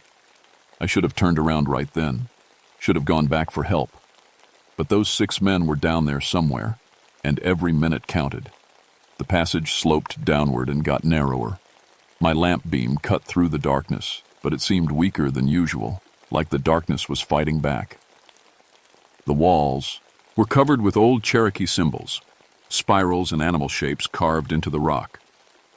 Grandmother's stories came back to me, warnings about places where the spirits of the dead couldn't rest. The cracking sound got louder as I went deeper, and now I could hear something else, a low humming, like someone singing with their mouth closed. The passage opened into a large chamber I'd never seen before. My lamp beam played across the walls, and what I saw made my blood freeze. Bones.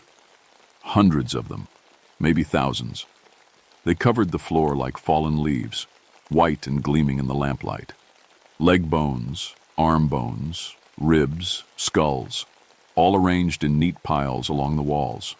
Some looked old, like they'd been there for decades. Others looked fresh. And in the center of the chamber, I saw them. 6 men, alive but broken. They were arranged in a circle, their arms and legs bent at impossible angles. They were breathing, but their eyes were empty and staring.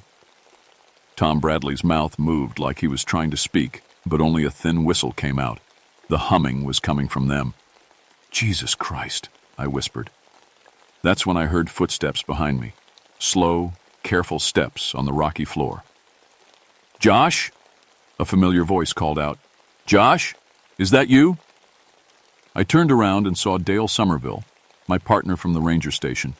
He was carrying a flashlight and smiling like nothing in the world was wrong. "Dale, thank God you're here. We need to get these men to a hospital right now. Their bones are all broken, but they're still alive." Dale walked closer, his flashlight beam steady and bright. "Don't worry about them, Josh. They're exactly where they're supposed to be." Something in his voice made me step backward. In 13 years of working together, I'd never heard Dale talk like that. His words were too careful, like he was reading from a script. "We need to call for help," I said. "Get a medical team down here." "No," Dale said, still smiling. "We don't need any help at all." He took another step forward, and his flashlight beam hit his face. What I saw there made me understand why Rex wouldn't come into the cave. It looked like Dale, same brown hair, same weathered face, same ranger uniform, but his eyes were completely black, like holes in his head. And when he smiled, his jaw opened too wide, showing rows of teeth that were too sharp and too many. "You can stay here with your new friends," he said in Dale's voice. "We have room for one more." I ran. My carbide lamp bounced wildly as I stumbled back through the narrow passage, throwing crazy shadows on the cave walls. Behind me, I could hear the thing that looked like Dale following, its footsteps echoing in the darkness. "Josh!" it called out in his voice. "Don't run! We just want to help you!" But underneath Dale's familiar tone was something else. A clicking sound, like insects or bones rattling together. I reached the three-way split and took the passage on the right, hoping it would lead to another exit. I'd studied the cave maps, but down here in the dark, with fear clouding my mind, everything looked the same. The passage twisted and turned, sometimes opening into small chambers, sometimes getting so narrow I had to squeeze through sideways. My lamp started flickering. The carbide was running low. If it went out, I'd be lost in complete darkness with that thing hunting me. I could still hear it following, but the sounds were getting strange. Sometimes it sounded like Dale's heavy boots. Other times it was more like claws scraping on stone. And sometimes I heard that clicking sound, like bones being sorted through. "Josh, you're going the wrong way," it called out. "The exit is back here with me." I kept running. The passage started going upward, which gave me hope. Maybe it would lead out of the cave system. But then I heard something that made me stop cold. Dale's voice was coming from ahead of me now, not behind. "Josh, is that you? I've been looking everywhere. For you." I pressed myself against the cave wall and held my breath. How could it be in front of me when I'd just heard it behind me? "I found the hunters," Dale's voice continued from somewhere ahead. "They're all safe. Come on out so we can get them to a doctor." I knew it wasn't really Dale.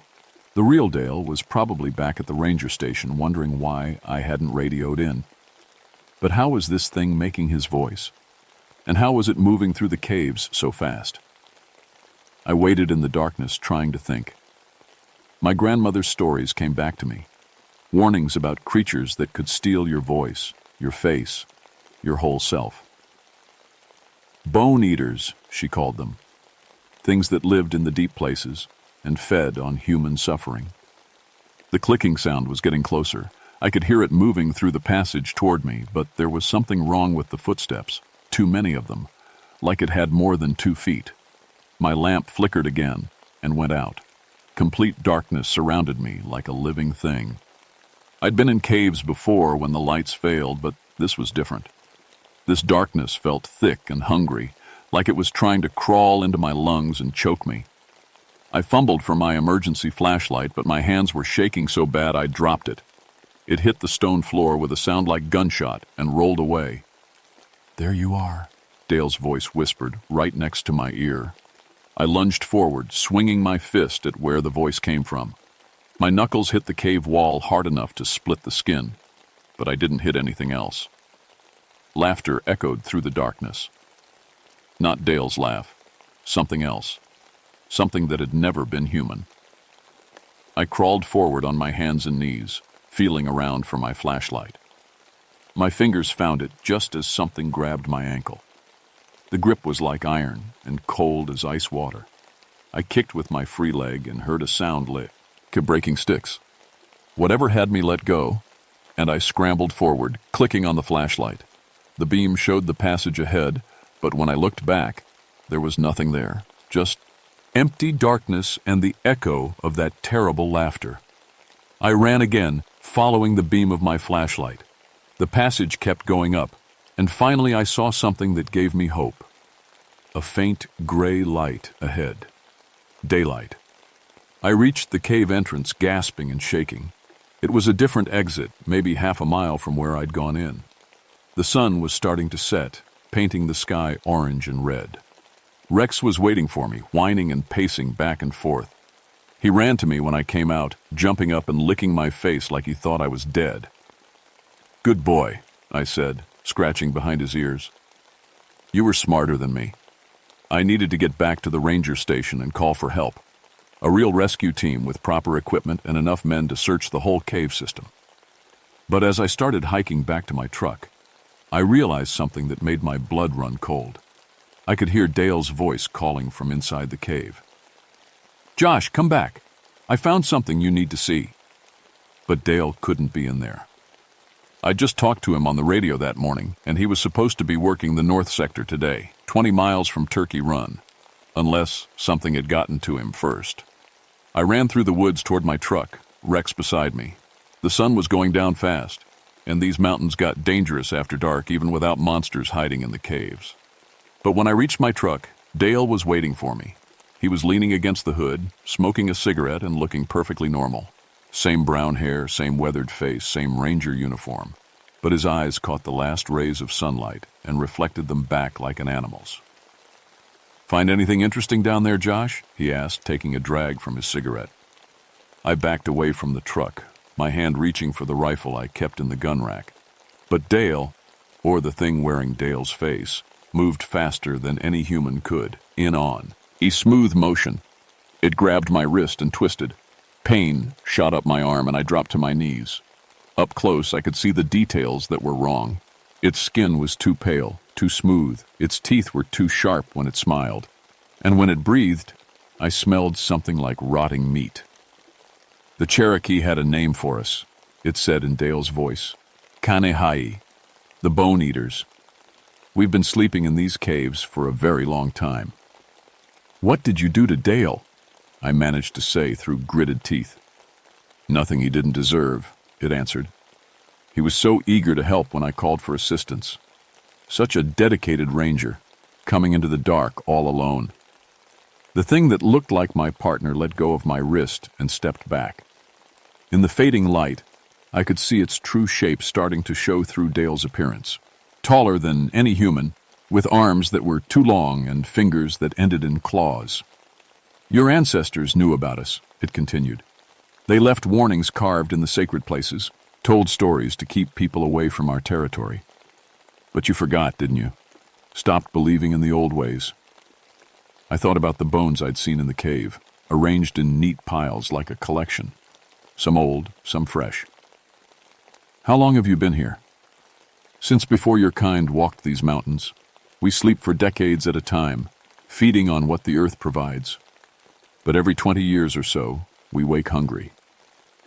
The pieces fell into place. The settlers who'd disappeared in the 1890s.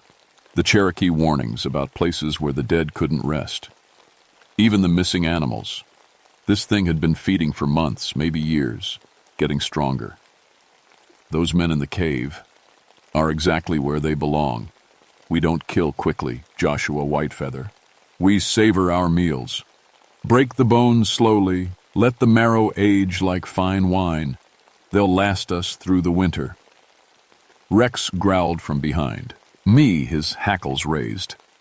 The thing wearing Dale's face turned toward him and smiled that too-wide smile. "Your dog knows what I am. Animals always do. They can smell the death on us." I remembered my grandmother's stories, searching for anything that might help. The bone eaters were powerful, but they had weaknesses too. They couldn't stand direct sunlight. That's why they lived in caves. They were bound to their territory, unable to leave the deep places where they slept. And salt. Cherokee warriors used to carry blessed salt to protect themselves from evil spirits. The emergency kit in my truck had road salt for icy conditions. It wasn't blessed by Cherokee medicine men, but it was all I had. "You're going to join your friends in the cave," the creature said. "But first, I think I'll take your shape. It might be useful to have another ranger's face." It started toward me, its form growing larger and more twisted with each step. Dale's appearance was melting away like a mask made of wax, revealing the thing underneath. 8 feet tall, bone-white skin, stretched over a frame that was almost human but wrong in every detail. No eyes, just dark sockets that seemed to pull in light. A mouth that opened like a snake's, showing rows of needle-sharp teeth. Arms that reached almost to the ground, ending in claws designed for digging and tearing. I dove for my truck, grabbing the bag of road salt from the bed. The creature lunged after me, moving with horrible speed. Its claws raked across the truck's tailgate, leaving deep gouges in the metal. I ripped open the salt bag and threw a handful at the thing's face. Where the salt hit, its skin began to smoke and bubble. It let out a scream that sounded like breaking glass and stumbled backward. "Iron and salt," I said, remembering my grandmother's words. "The old protections still work." The creature was hurt, but not beaten. It circled around me, staying just out of range of the salt. In the growing darkness, I could barely see its white form moving between the trees. "You can't run forever," it hissed. "This is our territory. We know every cave, every hollow, every place you might hide." But I had one advantage it didn't expect. I knew these mountains too, and I'd been carrying something in my truck that might just save my life. 3 sticks of dynamite left over from a controlled avalanche we'd done last winter to clear a blocked road, enough explosive to bring down a good-sized cave entrance. The creature came at me again, and I threw more salt, driving it back. Then I ran for the cave entrance where I'd first gone in, the creature following close behind. "You're going back to your friends," it called after me. How perfect! I reached the cave mouth and lit the fuse on all 3 sticks of dynamite at once. The creature appeared at the entrance just as I threw the explosives as deep into the cave as I could. 10 seconds, I said, and started counting. The creature realized what I'd done. It turned to run, but the cave entrance was narrow and it was too large to move quickly through the opening. I made it to 6 before the world exploded. The blast brought down half the cliff face. Tons of limestone crashed into the cave entrance, sealing it forever. The creature's scream was cut off mid-note as thousands of pounds of rock buried the passage. I was thrown to the ground by the explosion, my ears ringing and dust filling my lungs. When the echoes died away, the silence that followed was different from the unnatural quiet I'd felt before. This was peaceful, like the mountains could finally breathe again. Rex found me lying in the rubble, dazed but alive. He licked my face and whined, checking to make sure I was okay. Good dog. He'd known something was wrong from the start. It took 18 hours for the rescue team to find me. I'd radioed for help as soon as I could reach my truck, but the story I told was simpler than the truth. Cave-in during rescue attempt. 6 hunters low. St. Partner missing, presumed dead. They found Dale's body 3 days later, 5 miles from Turkey Run, in a shallow grave. The medical examiner said he'd been dead for at least a week. Whatever that thing was, it had been wearing his face a lot longer than just that one day. The official report blamed unstable geology and dangerous rescue conditions. Turkey Run Cave was declared permanently closed, the entrance sealed with concrete barriers. No one questioned my decision to use explosives. Sometimes that's the only way to save lives in a cave rescue gone wrong. But the Cherokee Tribal Council knew better. Old Samuel Stonecrow came to see me at the hospital while I was recovering from my injuries. He brought sage and blessed salt, ancient protections that his people had maintained for generations. "The bone eater is trapped, not dead," he told me quietly. "Rock and earth hold it for now, but these things are patient. They can wait decades for freedom." Will it get out? Not if we maintain the vigil. My people will watch that place as we have watched other sleeping places. But you must promise me something, Joshua Whitefeather. I promised. Never go back to Turkey Run Hollow. And if anyone else goes missing in Cherokee territory, you come to us first. Some things are too old and too hungry for modern law enforcement. I kept that promise. Transferred to a different forest the next month, told everyone I needed a change after losing my partner. Couldn't handle the caves anymore, they said. Post-traumatic stress from the accident. They weren't wrong exactly. But 37 years later, I still wake up sometimes hearing that voice calling my name from deep underground. Still dream about bone-white shapes moving through darkness, patient and hungry and waiting. The Cherokee still maintain their vigil at Turkey Run. Samuel's grandson sends me a letter every year to let me know the seals are holding. But he also tells me about other places, other caves where people have gone missing. The Bone Eaters had more than one lair in these ancient mountains. So I'm telling you this story as a warning.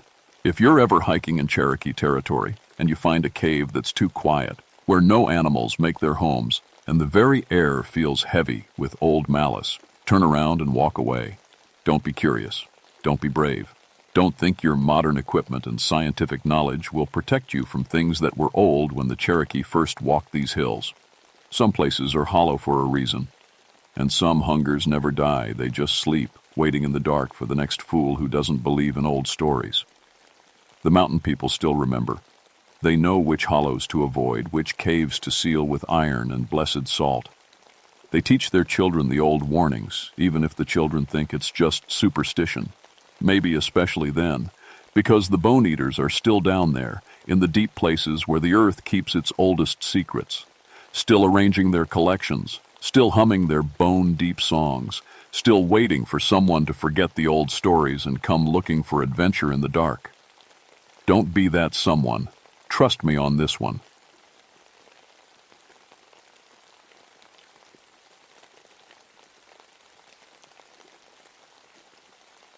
My name is Rebecca Moonwhisper, and I've been a park ranger in George Washington National Forest for 9 years now. I know that sounds like a made-up name, but it's real. My mom was Native American and my dad was Jewish. They thought it sounded pretty together. I specialize in family camping programs. In 9 years, I've helped over 150 families have safe, fun camping trips in these Virginia mountains. I know every trail, every camping spot, and every danger these woods can throw at you. Bears, snakes, getting lost, bad weather. I've seen it all and handled it all. What I didn't believe in were ghost stories. The old-timers around here love to talk about Shadow Mountain. They say a whole settlement disappeared back in 1847. Just vanished one day, they claim. Left behind stone foundations and a little cemetery, but no people. The story goes that all the children died first, then the adults just left. Or died too. Nobody really knows. Ghost children still play up there, Bill Hawkins told me once. Bill's been a ranger here for 23 years, and he's normally the most sensible guy you'd ever meet. You can hear them laughing sometimes, see their toys. I always rolled my eyes at stories like that. Ghost children? Come on. Dead kids don't come back to play games. I was wrong about that. Dead wrong. It was Memorial Day weekend, 1971. Perfect weather. Sunny, 75 degrees, not a cloud in the sky. The kind of weekend that brings families out of the cities to experience nature. I was doing my usual rounds, checking on the campers, making sure everyone was safe and following the rules. That's when I met the Henderson family. They'd set up camp about 8 miles from the main campground, way up near the old settlement ruins on Shadow Mountain. It was a legal camping spot, but not many people went up there. Too isolated. The old logging road was rough and wise. I had to hike the last mile. Tom and Sarah Henderson seemed like good parents. Their 3 kids, Tommy, 8 years old, Lisa, 6, and little Mike, who was only 4, were polite and excited about their first real camping trip.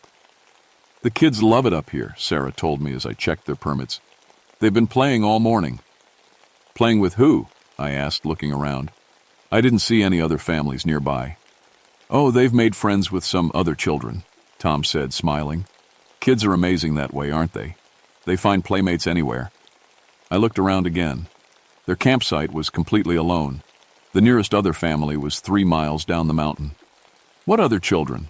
Sarah laughed. The ones from the settlement, I guess. There must be other families camping up in those ruins. The kids keep talking about Mary and Samuel and Elizabeth.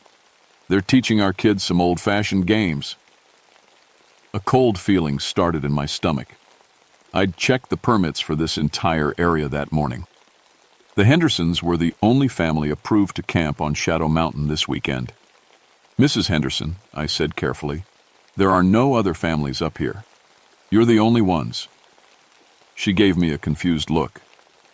"But the children—" "Tommy," I called out. "Lisa, Mike, come here for a minute." The 3 kids came running from behind some old stone walls, the foundations of the original settlement. They looked happy and excited, but also different somehow. Their cheeks were pale, and their eyes seemed glassy. "Did you make some new friends?" I asked Tommy. He nodded eagerly.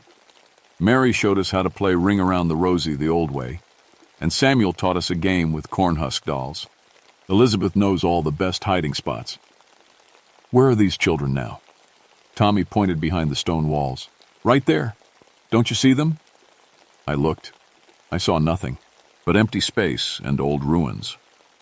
Lisa tugged on my sleeve. "Mary says you can't see them because you're a grown-up. Only children can see them clearly." That cold feeling in my stomach got worse. "What do they look like, honey?" "They wear funny old clothes," Mike piped up in his little voice. "Like from the olden days. Their clothes are all white and pretty." I spent the next hour with the Henderson family, and everything seemed normal on the surface. The kids played, the parents made lunch, everyone was happy. But I couldn't shake the feeling that something was wrong. The temperature around the old cemetery was at least 20 degrees colder than the rest of the campsite. My radio kept crackling with static whenever I got near the stone foundations. And the kids, they kept looking at empty spaces and giggling, like they were seeing something I couldn't. When I left that afternoon, I was already planning to come back the next day. Not because I believed in ghosts, I still didn't, but because something was definitely wrong on Shadow Mountain, and it was my job to keep families safe. I just didn't know yet how dangerous those imaginary friends really were. I drove back up to Shadow Mountain the next morning with a knot in my stomach. I'd barely slept thinking about those Henderson kids and their invisible friends. The first thing I noticed was the toys. Scattered around the Henderson campsite were things that definitely hadn't been there yesterday. Wooden hoops, cornhusk dolls with faded dresses, a child's wooden top, old-fashioned toys. Really old-fashioned. "Good morning, Ranger Rebecca," Tommy called out, running up to me with a big smile. But his smile looked wrong somehow, too wide, too empty. "Where did these toys come from?" I asked Tom Henderson, pointing at the wooden hoop. He shrugged. "The kids must have found them around the ruins. Amazing they're in such good condition, isn't it? Must be replicas left by some historical society." I picked up the wooden hoop. It was worn smooth by many small hands, and it felt old, really old, not like a replica at all. "Tommy," I said, kneeling down to his level, "tell me more about your new friends." His eyes got that glassy look again. "Mary's the oldest.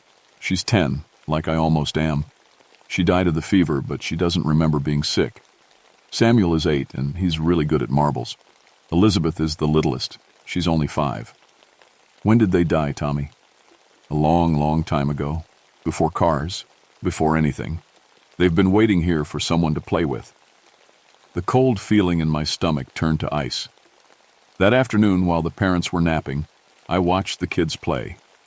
They were in the middle of the ruins, holding hands in a circle, singing, "Ring around the rosy, a pocket full of posies, ashes, ashes, we all fall down." But they weren't alone in their circle. I could see them now, faint, like looking through water, but definitely there. 3 children in old-fashioned white clothes, a girl who looked about 10 with long dark hair, a boy about 8 with suspenders, a tiny girl with pigtails. They were playing Ring Around the Rosie with the Henderson children, and every time they fell down, Tommy, Lisa, and Mike looked a little paler. I blinked hard, rubbed my eyes. When I looked again, the ghost children were gone, but the Henderson kids were still in their circle, still singing, still falling down. "Kids," I called, "come have some water." They ignored me completely. They couldn't hear me. It was like they were in their own world. I had to physically grab Tommy's shoulder to get his attention. When I touched him, he was ice cold. "We're playing," he said in a dreamy voice. "Mary says we can play forever if we want." That night, I radioed Bill Hawkins. He drove up after dark, bringing coffee and his 40 years of mountain experience. "You see them too now," he said quietly, watching me pace around the campfire. "I don't know what I saw," said. "Maybe the altitude, maybe I'm just tired." "Rebecca." His voice was serious. "I've been waiting 9 years for someone else to see them. Those children died in the winter of 1847, typhoid fever. Killed 23 kids in 6 weeks. That's impossible. Their parents were so grief-stricken, they just left, abandoned the settlement, left the children buried in that little cemetery." Bill pointed toward the old graveyard. "No one ever came back to tend the graves. No one ever said proper goodbyes." "Bill, you can't seriously believe—" Tommy Henderson's scream cut through the night. We ran to their tent and found him sitting up, eyes wide with terror. He was shaking and burning with fever. "The cold children," he whispered. "They want me to stay with them forever. They want all of us to stay." Sarah Henderson was crying. "He's been getting sicker all day. Lisa and Mike, too. We were going to drive them to the hospital in the morning." I checked the other 2 kids. Same symptoms, high fever, pale skin, and they wouldn't stop talking about their new friends. "Mary says the hospital can't help," Lisa whispered. "She says once you start playing with them, you can't leave. You have to stay and play forever." Bill and I exchanged looks. In his eyes, I saw the truth I didn't want to accept. "We need to get these children off this mountain," I said. "Now."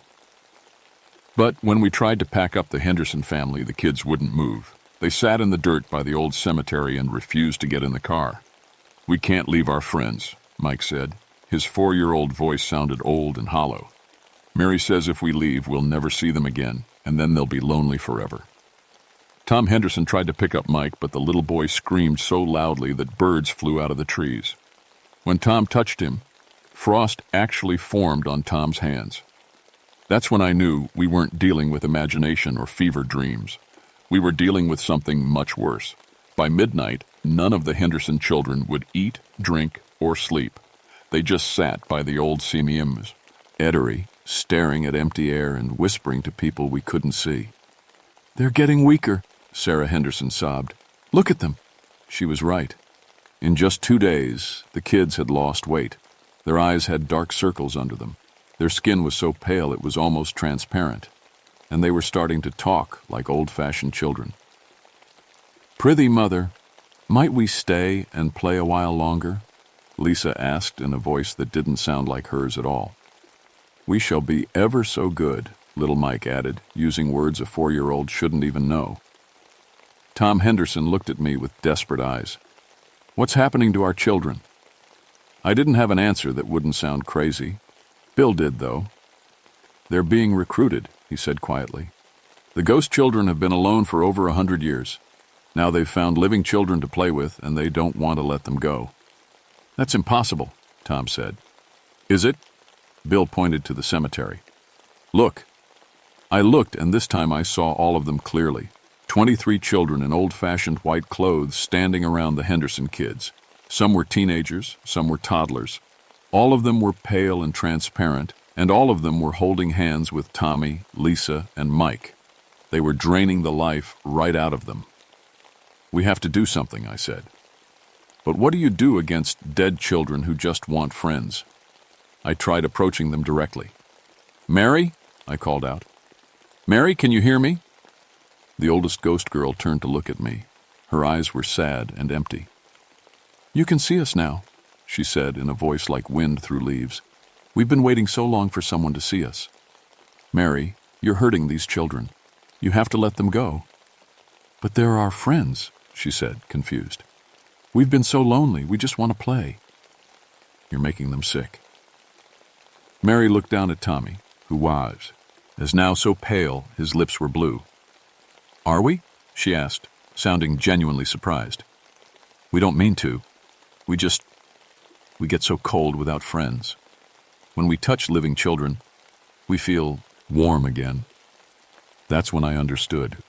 The ghost children weren't evil. They were just lonely, scared kids who didn't understand they were dead. Every time they tried to play with living children, they accidentally drained their warmth, their life. "Mary," I said gently, "do you remember being sick?" She shook her head. "We were playing and then everyone left. Mother and father and all the grown-ups. They left us here alone. Honey, you died. All of you. From the fever. Your parents didn't leave you. They died too. And went to heaven." The ghost children looked confused. "But we're still here," said Samuel, the 8-year-old boy. "Your bodies died, but your spirits got stuck. You've been waiting here for over 100 years. Mary started to cry, tears that looked like morning mist. 100 years? But we've only been playing for... She looked around at her ghost friends, then at the Henderson children, who were now so weak they could barely sit up. "Are we hurting them?" she asked in a small voice. "Yes," I said. "Every minute they stay with you, they get weaker. If they don't leave soon, they'll die too." Mary's face crumpled. "We don't want to hurt anyone. We just wanted friends." But Samuel, the ghost boy, looked angry. "No," he said. "We've been alone too long. If they die, they can stay with us forever. We'll never be lonely again." The other ghost children started nodding. I could see them pressing closer to the Henderson kids, and Tommy's eyes started to flutter closed. "You have a choice," I told them. "You can kill these children and trap their spirits here with you, or you can let them go and move on to where your families are waiting for you." "Our families?" Elizabeth, the littlest ghost, perked up. "Mother and father? They're in heaven waiting for you, but you can't get there while you're holding on to this place." Mary looked torn. But if we leave, we'll be alone again." "No," I said. "You'll be with everyone who loves you, your parents, your grandparents, everyone who's been waiting for you to come home." The ghost children looked at each other, then at the dying Henderson children. Mary made her choice. "Let them go," she told the others. "We've been selfish." "No!" Samuel shouted. "We want friends." And that's when the real fight began. Samuel's ghost form suddenly became solid, more real than any of the others. His eyes turned black, and when he opened his mouth, frost came out instead of breath. "They stay with us," he screamed. "Forever!" The other ghost children split into two groups. About half followed Mary, backing away from the Henderson kids, but the other half, led by Samuel, pressed closer. Tommy Henderson collapsed, just fell over like a rag doll. "Tommy!" Sarah Henderson screamed, running to her son. But when she tried to touch him, her hands passed right through him. He was becoming a ghost. "Bill!" I yelled. "The truck! Get it started!" Bill ran for the ranger truck while I faced down 11 angry ghost children. "You can't have them," I told Samuel. "We've waited too long," he said. His voice was like ice cracking. "We deserve friends." That's when I remembered something from my childhood, something my grandmother taught me. She'd always worn a small silver cross, even though our family wasn't particularly religious. "Evil spirits can't stand the touch of silver blessed with love," she used to say. I pulled my own silver cross from under my shirt, the one she'd given me before she died. When I held it up, Samuel hissed and backed away. "You're not evil," I told him. "You're just scared and lonely. But you can't solve that by hurting other children." "Give them to us," he demanded. "I can't do that." I stepped between Samuel and the Henderson children.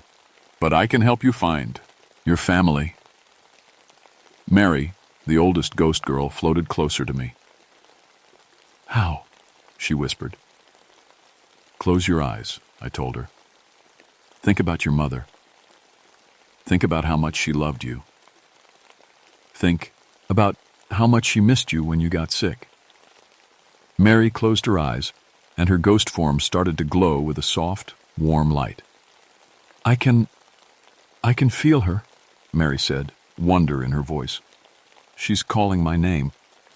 One by one, the other peaceful ghost children started to glow too. But Samuel and his group weren't giving up. They rushed toward Tommy, Lisa, and Mike. I held my cross out like a shield. The angry ghosts bounced off an invisible barrier, but I could feel the cold draining my strength. "Bill!" I shouted. "Now!" Bill came running with 3 thick wool blankets from the truck. We wrapped the Henderson children up and carried them toward the vehicle, but Samuel's group surrounded us. The temperature dropped so fast that ice formed on the truck windows. "You can't take them!" Samuel screamed.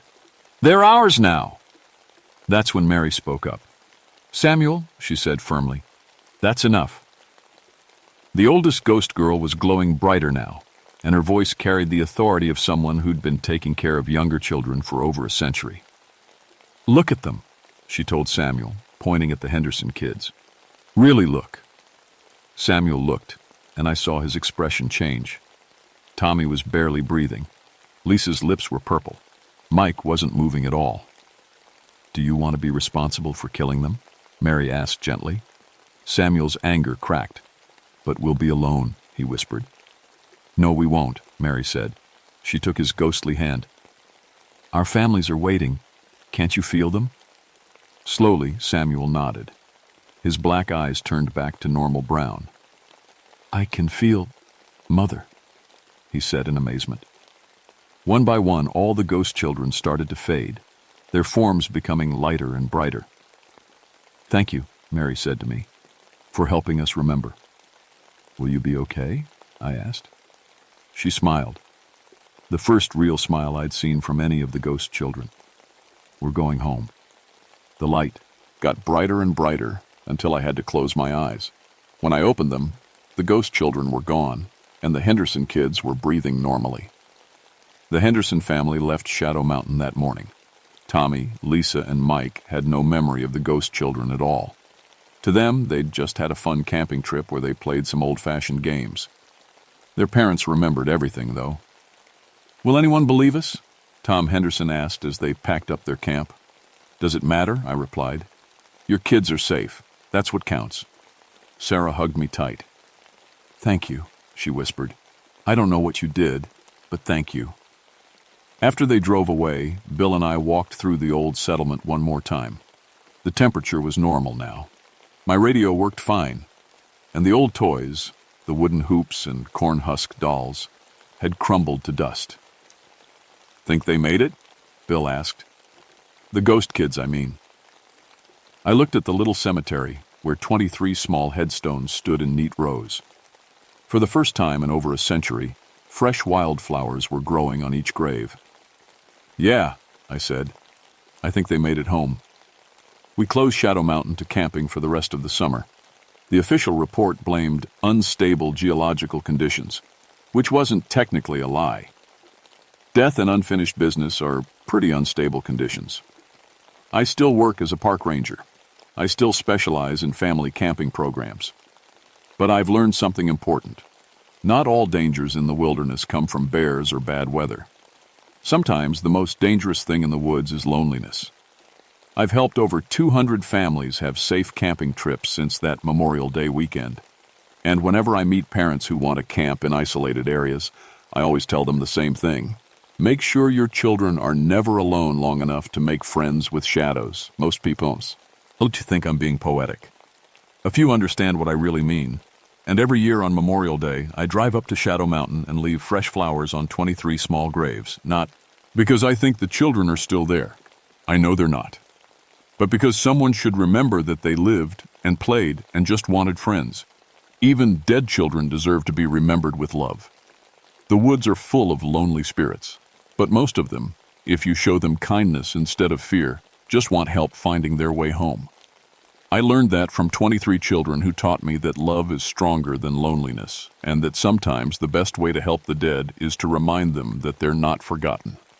The Henderson children grew up healthy and happy. Tommy's 32 now, with kids of his own. Sometimes he sends me pictures of his family camping trips. He always camps in well-populated campgrounds. Smart man.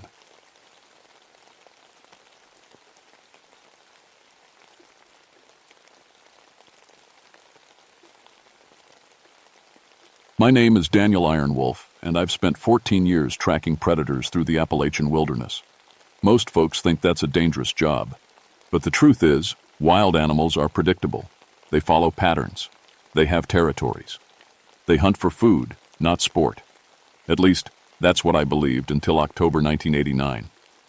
I worked the Dolly Sods Wilderness in West Virginia, 10,000 acres of high plateau country that most people never see. It's not your typical Appalachian forest.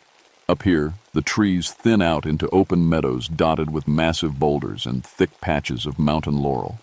When the wind picks up, it howls across those rocks like something alive. My grandfather used to tell stories about this place. He was Cherokee, and he said the old people knew to stay away during certain times. Bad moon country, he'd call it. I always figured that was just old superstition mixed with the German settlers' werewolf tales. Europeans brought a lot of strange stories to these mountains.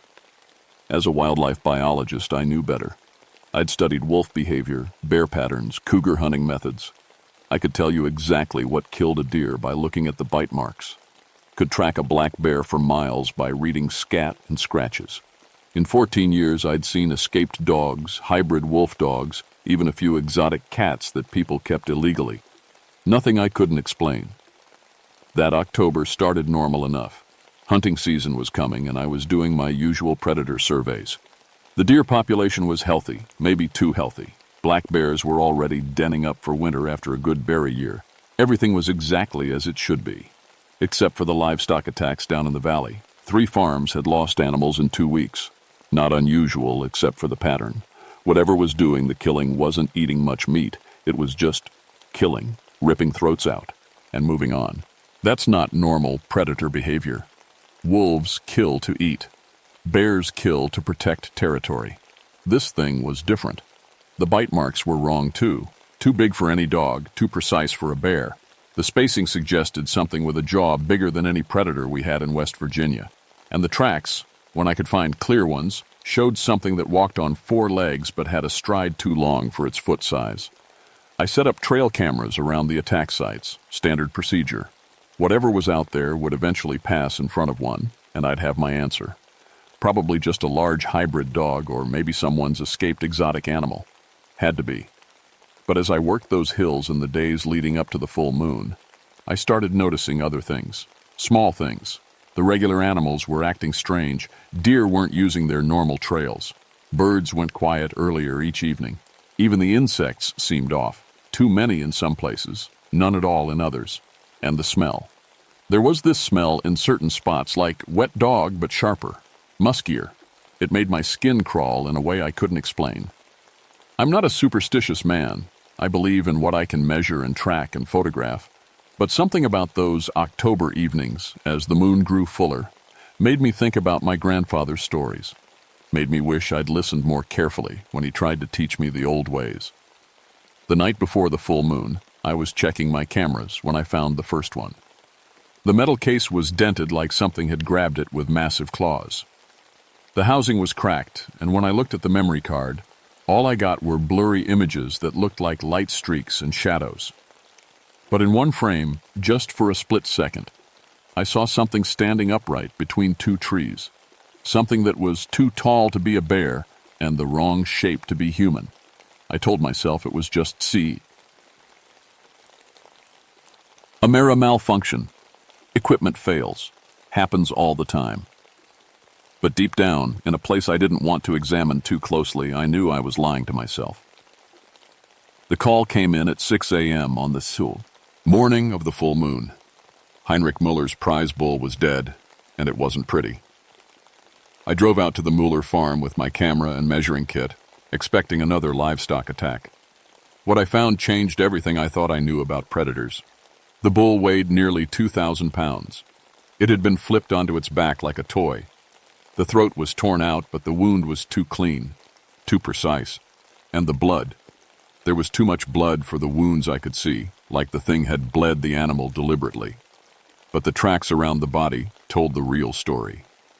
They started human. Size 11 boots, probably work boots based on the tread pattern. I followed them from the farmhouse toward the pasture, clear as day in the soft mud. Halfway there, they changed. I stared at that trail for 10 minutes, checking my measurements twice. The human prints ended mid-stride and wolf prints began. Not beside them, not overlapping. The same trail, the same gait, just different feet.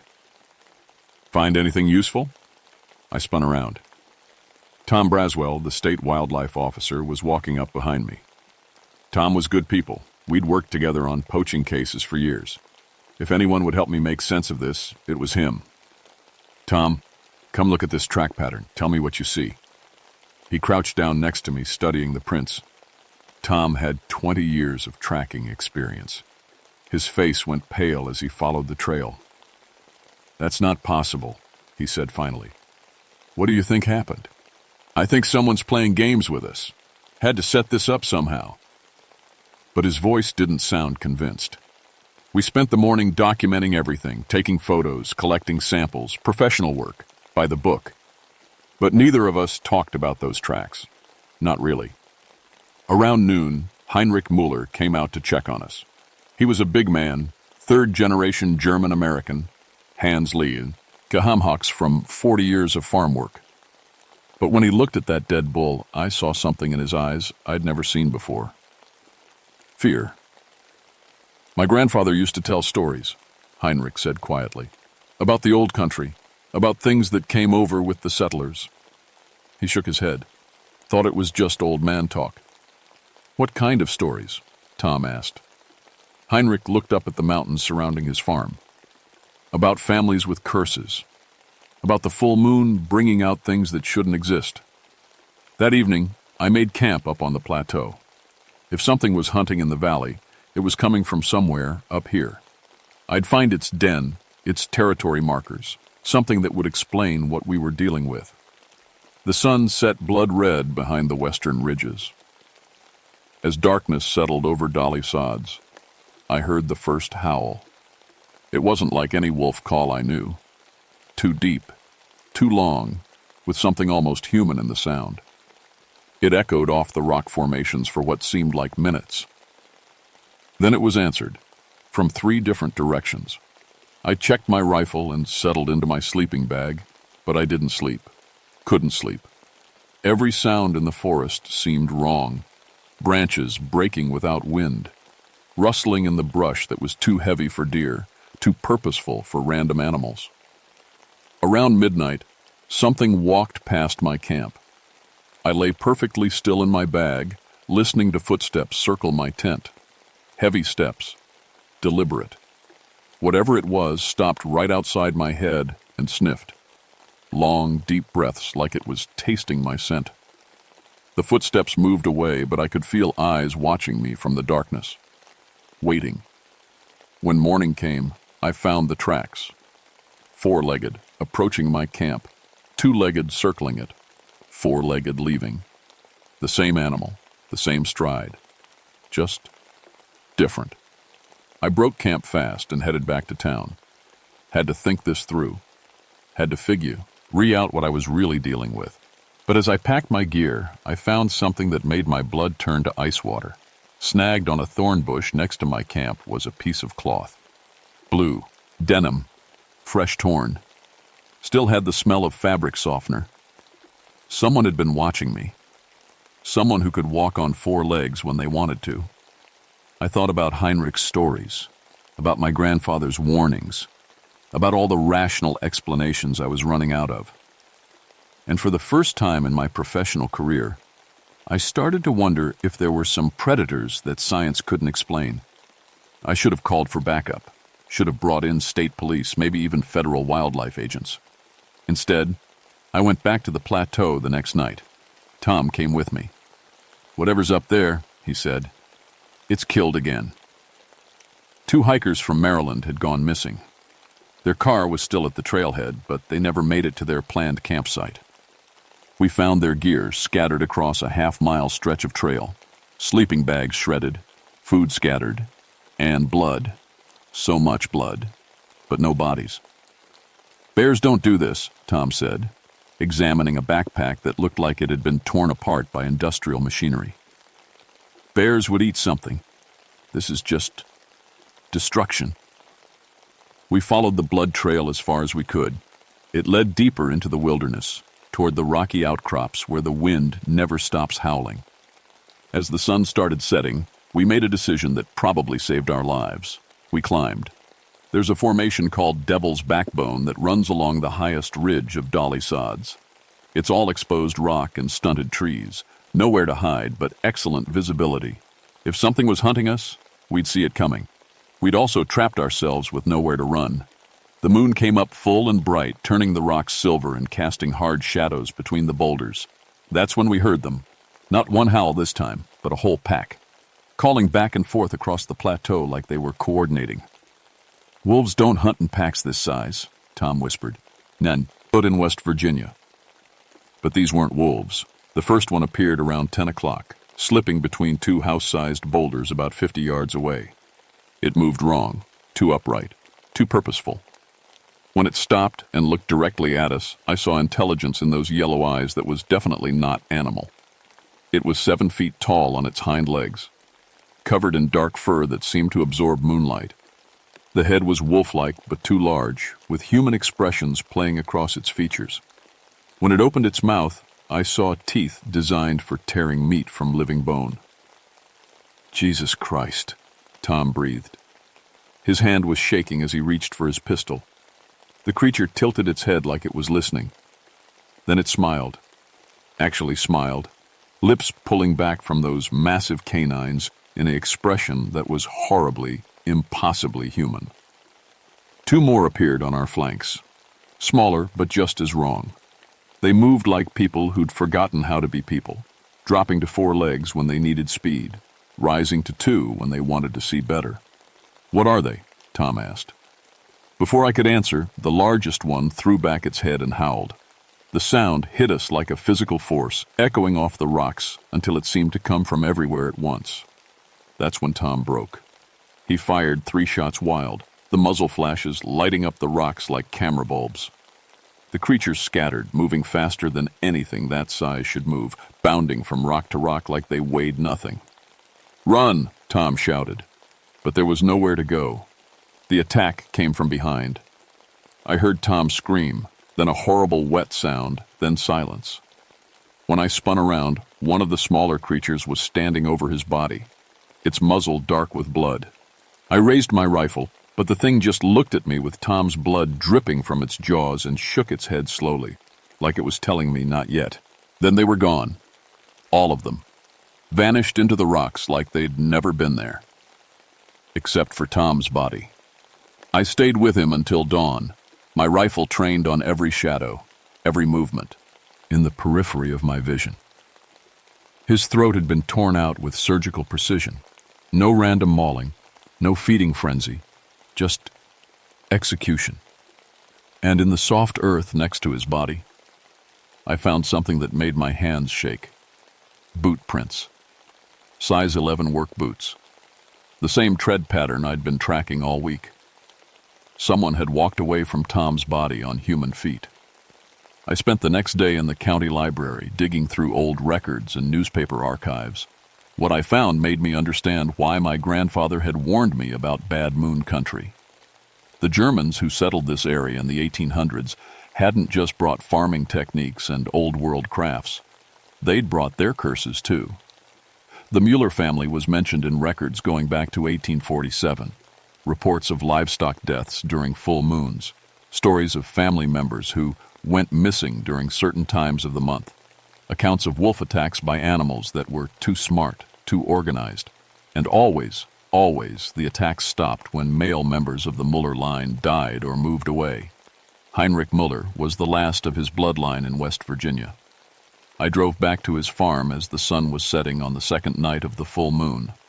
Found him loading a shotgun on his front porch. "I know what you found up there," he said without looking at me. "Tom's family called, said he was dead. Heinrich, we need to talk." He finally looked at me then, and I saw resignation in his eyes. "My son came home this morning, naked, covered in blood. Doesn't remember where he's been." His voice broke. "Doesn't remember what he's done." "Where is he now?" "Locked in the root cellar. It's the only place with iron bars strong enough." Heinrich chambered around. "But when the moon comes up full tonight, Those bars won't hold him. There has to be another way. You think I haven't tried? You think 3 generations of my family have greased and tried? Heinrich's hands were shaking. The curse came with my great-grandfather from the Black Forest. Every full moon, the men in our line become something else. Something hungry. As if summoned by his words, a howl rose from the direction of the farmhouse cellar. Not human, not wolf. Something trapped between both. He's already changing, Heinrich whispered. The howl was answered from the mountains. The pack was coming down. How many? I asked. My son, my nephew from Pennsylvania, my cousin's boy from Maryland. They come when the moon calls them, hunt together. Heinrich looked at me with desperate eyes. They're not evil men during the day. They're good people. But when the moon rises, a sound like metal bending came from the cellar. The bars, Heinrich said. I thought about my grandfather's stories, about the silver-tipped arrows he'd made me learn to craft as a boy. Cherokee tradition said silver blessed by moonlight could cut the connection between a man and the evil spirits that possessed him. I might know a way, I said, but we need to get to higher ground. The cellar door exploded outward just as we reached my truck. The thing that emerged wasn't Heinrich's son anymore. It was 7 feet of muscle and fur and teeth, moving like liquid shadow across the farmyard. It spotted us and howled, a sound that seemed to tear the air itself. We drove for the mountains with 3 werewolves following us through the forest, keeping pace with the truck like it was standing still. Back on Devil's Backbone, I pulled out the arrows my grandfather had made me promise to keep. 3 of them, carved from mountain ash and tipped with silver, melted down from his wedding ring. Blessed under 13 full moons and wrapped in red cloth. Old Cherokee magic to fight old German curses, I whispered, stringing my bow. The pack surrounded us as the moon reached its peak. Heinrich's son in the center, flanked by 2 others I didn't recognize. They moved like they shared one mind, circling slowly, yellow eyes reflecting moonlight. Dad? The largest one spoke, its voice a horrible mix of human and animal. Why did you bring him here? Heinrich raised his shotgun with tears streaming down his face. To end this. To stop what we've become. The attack came from all sides at once. I put the first arrow through the heart of Heinrich's nephew. The silver point burned like a star, and the creature's howl cut off in mid-cry. It collapsed, and for just a moment, I saw the face of a young man who looked terrified and confused. The second arrow caught Heinrich's son in the shoulder, spinning him around, but not dropping him. The wound smoked where the silver touched, and the thing that had been his boy screamed in rage and pain. Heinrich's shotgun boomed twice. His son staggered but kept coming, silver buckshot burning holes in its hide. The third werewolf hit me from behind, claws raking across my back, dropping me to the rocks. I rolled, came up with my knife, and drove the silver blade deep into its chest. The creature's eyes went wide. For a moment, they were completely human. Thank you, it whispered, and died. Heinrich's son was the last one standing. Half his shoulder was gone where my arrow had hit, silver poisoning spreading through his system like liquid fire. But he was still huge, still deadly, still filled with supernatural rage. He looked at his father with eyes that held just enough humanity to understand what was happening. Dad, he said in his normal voice, I'm sorry. Heinrich pulled the trigger one last time. We buried them at dawn. Not in any cemetery. This kind of thing doesn't get recorded in official records. We found a quiet place up on the plateau where the wind would sing over their graves and the mountain laurel would bloom each spring. Heinrich left West Virginia a week later, sold the farm to developers and moved to Florida where his sister lived. Curse is broken now, he told me. No more Muel, or men too carry it forward. I went back to my regular duties, filing reports about the hikers who'd been killed by bears, about Tom Braswell who'd died in a fall while tracking predators. Official explanations for things that couldn't be officially explained. But I kept researching, kept digging through old immigration records and family histories. found evidence of at least 6 other European families who'd brought similar curses to the Appalachian Mountains. Most of the bloodlines had died out or moved away, but not all of them. The night after Heinrich left town, I was up on the plateau checking the area one last time, making sure it was really over. As I packed up my gear, I heard something that made my blood freeze. Howling from the deep forest. Not the same voices I'd heard before, but howling nonetheless.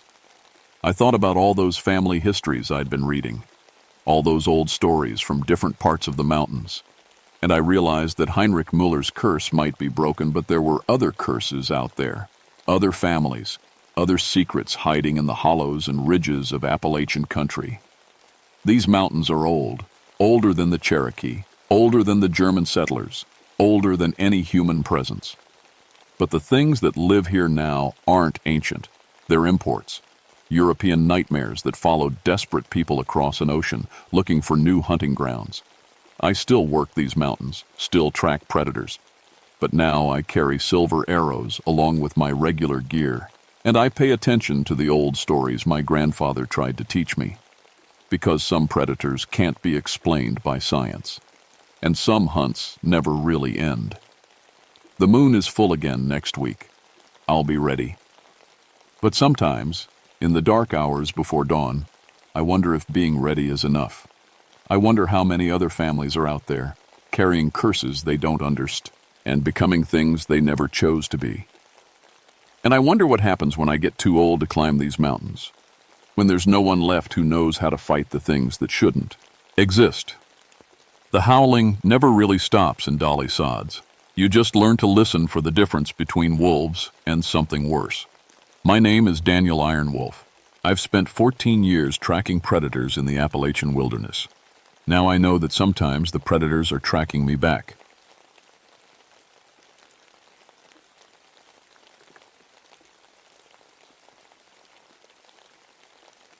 My name is Amanda Riversong, and I've been a ranger in these West Virginia mountains for 11 years. 11 years of pulling lost hikers out of snowdrifts, teaching city folks how to survive when nature turns mean, and walking through forests so quiet you can hear your own heartbeat. 47 successful winter rescues. That's what my record says. But numbers don't tell you everything. I grew up hearing my grandmother's stories about the old spirits that lived in these mountains. The Seneca knew these forests long before white folks came with their axes and saws. Grandma Rose would sit by the fire and tell me about the Wendigo, the hungry ghost that came when winter got too cold and people got too desperate. Just stories, I always told myself. Just old tales to keep children from wandering off. That was before February of 1977, before the worst blizzard in 20 years hit the cranberry wilderness, and I learned that some stories are more real than you want them to be. It started with a radio call at 4:30 in the morning. Static crackled through my cabin radio, and dispatch's voice cut through the white noise. Riversong, we got a family overdue. 4 people, mom, dad, 2 kids, supposed to check in yesterday evening. Last known location was the old logging area near Cranberry River. I knew that area. 35,000 acres of nothing but trees, rocks, and isolation. In good weather, it's beautiful. In a blizzard with temperatures hitting -15 and 4 feet of snow on the ground, it's a death trap. I grabbed my gear, winter survival pack, emergency shelter, first aid kit, enough food for 3 days. The snow was coming down so hard I could barely see my truck. My radio crackled again. Be advised, the radio tower's down. You'll be on your own out there. Great. No backup, no communication, and a storm that showed no signs of stopping. The drive took 2 hours instead of the usual 40 minutes. I had to stop 3 times to dig my truck out of drifts. When I finally reached the trailhead, the world was white silence. No bird calls, no wind through the trees. Even my boots crunching through the snow sounded wrong. Too loud, like the forest was holding its breath. The old logging camp sat about 3 miles back in the woods. During the 1800s, a crew worked that area during the winter months, cutting trees and hauling them out when the snow melted. Local stories said bad things happened there, men going missing, strange tracks in the snow, sounds that didn't belong to any animal people knew. I'd always figured those were just tall tales. Logging was dangerous work, and winter made everything worse. Men died from accidents, hypothermia, getting lost. People needed explanations for tragedy, so they made up monsters. But as I strapped on my snowshoes and started into those trees, something felt different. The silence was too complete. In 11 years of winter rescues, I'd never seen a forest so empty of life. No squirrel tracks, no bird signs, nothing. Even the trees looked wrong, branches heavy with snow, but bent in ways that didn't make sense. My compass spun lazily, unable to find north. Equipment problems. The cold could mess with electronics. That's what I told myself. 3 miles in, I found the cabin. The Morrison family's car sat buried under 3 feet of snow, just the outline visible. Good news. They'd made it this far. Bad news. The cabin looked dark, no smoke from the chimney, and I could see broken glass scattered across the snow near the front door. "Hello," I called out. "Forest Service. Anyone in there?" No answer. I approached carefully, noting the details. The windows weren't just broken. They'd been smashed outward from inside the cabin. Glass lay on top of the fresh snow, which meant it had happened after the storm started. The front door hung open, snow piled against the threshold. Inside, the cabin was chaos. Furniture pushed against walls like someone had built barricades. Canned food scattered across the floor, some opened and eaten, others just thrown around. A Coleman lantern lay smashed in the corner, kerosene staining the wooden floor. But no people. "Morrison family," I shouted. "This is Park Ranger Riversong. Are you here?" The wind answered. A low moan through the broken windows that sounded almost like a voice. I found the first body in the back bedroom. James Morrison, 42 years old according to the registration I'd seen. He lay twisted on the floor next to the bed, and I had to turn away after one look. Something had torn into him, like he was made of paper. But here's the thing that made my hands shake as I reached for my radio. The wounds didn't look like any animal attack I'd ever seen. They looked like teeth marks, human teeth marks, only much, much bigger. "Base, this is Riversong," I said into my radio, getting only static in return. Right, the tower was down. I was alone out here with whatever had happened to this family. In the main room, I found Sarah Morrison and one of the children. Same story. Torn apart, but not eaten. Not completely. Pieces were missing, but not the way a hungry animal would feed. More like someone had taken bites and then stopped. The second child, a boy, maybe 8 years old, was nowhere to be found. That's when I noticed the tracks. They started just outside the back door and headed deeper into the forest. Human-shaped, but wrong. Too long, too narrow, and some of them looked like they'd been made by feet walking backward. The stride was enormous, at least 4 feet between steps. I'd been a ranger long enough to know the tracks of every animal in these mountains. Bears, deer, wildcats, coyotes. I knew them all. These weren't animal tracks, and they weren't made by any human either. I followed them for about 50 yards before the storm covered them up. But I'd seen enough. Something had taken the Morrison boy, and whatever it was walked on 2 legs and had feet like no creature I'd ever heard of. The smart thing would have been to get back to town, get help, wait for the storm to pass. But that little boy might still be alive. In this cold, he had maybe hours before hypothermia killed him. I couldn't leave him. I went back to the cabin to gather supplies and try the radio one more time. As I picked through the scattered gear looking for anything useful, I heard it. A voice calling through the storm. "Help me! Please help me!" It was coming from the forest, maybe 100 yards away. A child's voice. "I'm coming!" I shouted back, grabbing my pack. "Keep calling so I can find you." "Help me!" The voice called again, fainter now. So cold. I plunged into the trees, following the sound. The snow was knee-deep, and even with snowshoes, every step was a struggle. "Keep talking," I called. "I'm almost there." But the voice had stopped. I stood in the forest, breathing hard, listening. Nothing but wind and the soft whisper of falling snow. "Hello?" I called. "Can you hear me?" That's when I realized something that made my blood freeze colder than the winter air. The voice I'd been following had been coming from above me. I looked up through the snow-heavy branches and saw him. The Morrison boy hung 30 feet up in an old oak tree, suspended by what looked like strips of his own clothing. His eyes were open, staring down at me, and his lips were moving. "Help me," he whispered, though he was too far away for me to actually hear the words. "So cold." But he wasn't speaking. His mouth moved, but the voice was coming from behind me. I spun around and saw nothing but trees and snow. The voice called again, off to my left now. "Help me, please." It was using the boy's voice to hunt me. I ran.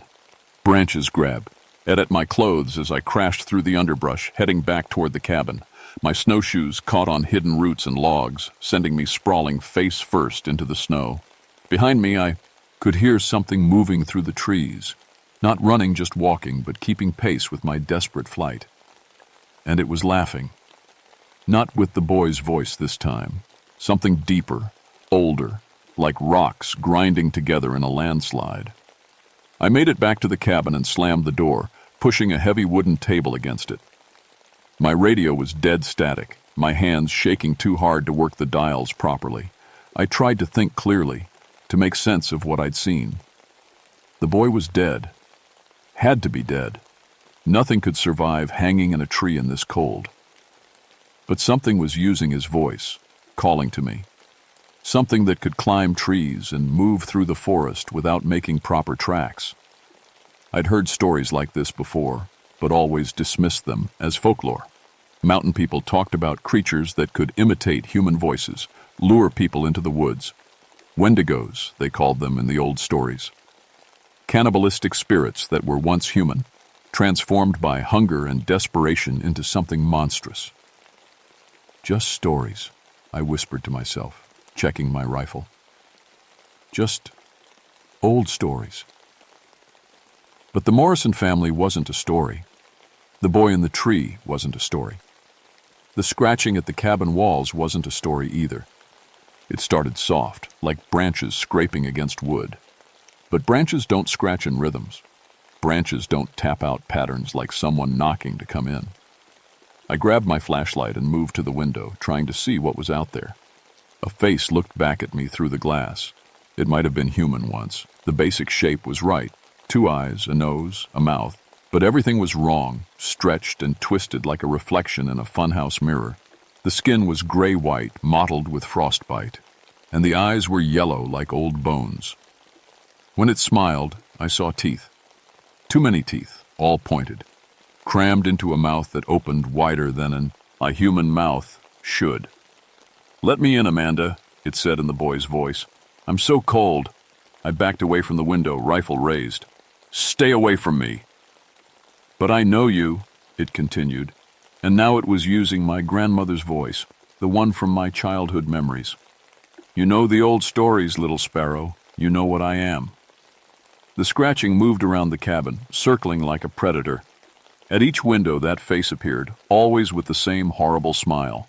But the voice kept changing. The boy, my grandmother, even my own voice speaking back to me. "The Morrison family welcomed me in," it said. "Fed me when I was hungry.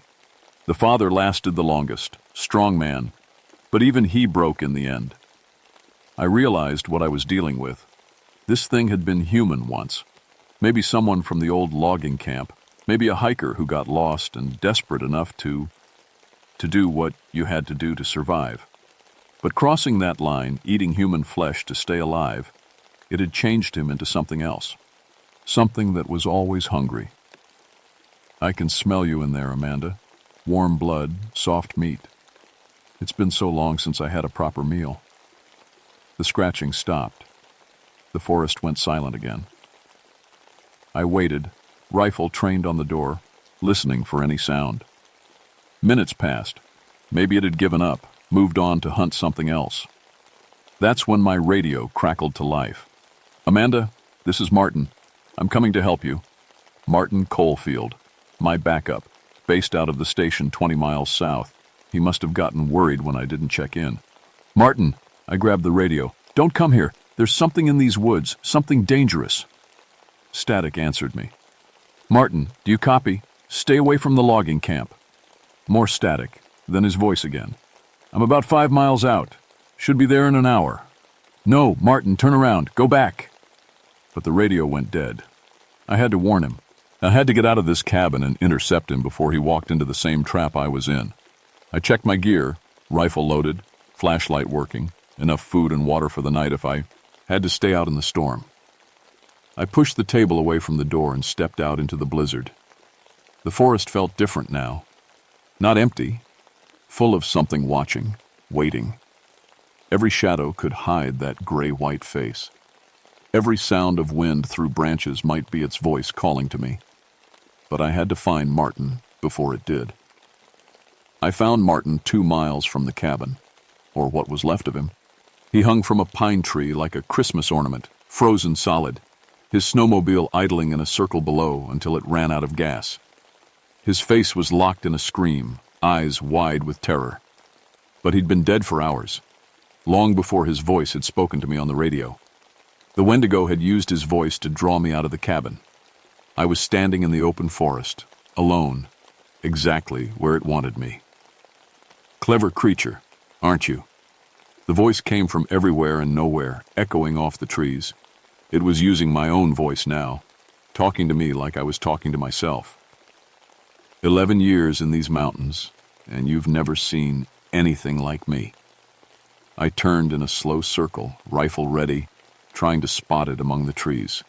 The snow fell harder now, and visibility was down to maybe 10 feet. My grandmother told me stories, I said aloud, hoping to keep it talking while I figured out how to get back to the cabin. She said Wendigos were made from people who broke the greatest taboo. Smart woman. Now it was speaking in Grandma Rose's voice, and the sound made tears freeze on my cheeks. The winter of 1887 was particularly harsh. The logging crew got snowed in for 3 months. Food ran out in January. A shadow moved between the trees, there and gone before I could aim. They drew lots to see who would die first, it continued. Fair and honorable, they thought. But when you taste human flesh, when you feel that warm blood filling your belly while good men die around you, you realize that fairness is just something the weak invented. You were one of them, I said, one of the loggers. I was their foreman, Ezra Blackwood. I kept them alive through the worst winter these mountains ever saw. Some of them, anyway. The shadow circled closer. I could smell it now. The stench of old meat and decay mixed with something sharper. Madness, maybe. Or just pure endless hunger. But the change, that came later, after I'd eaten enough, after I'd learned to love the taste. Your people have words for creatures like me, Amanda Riversong.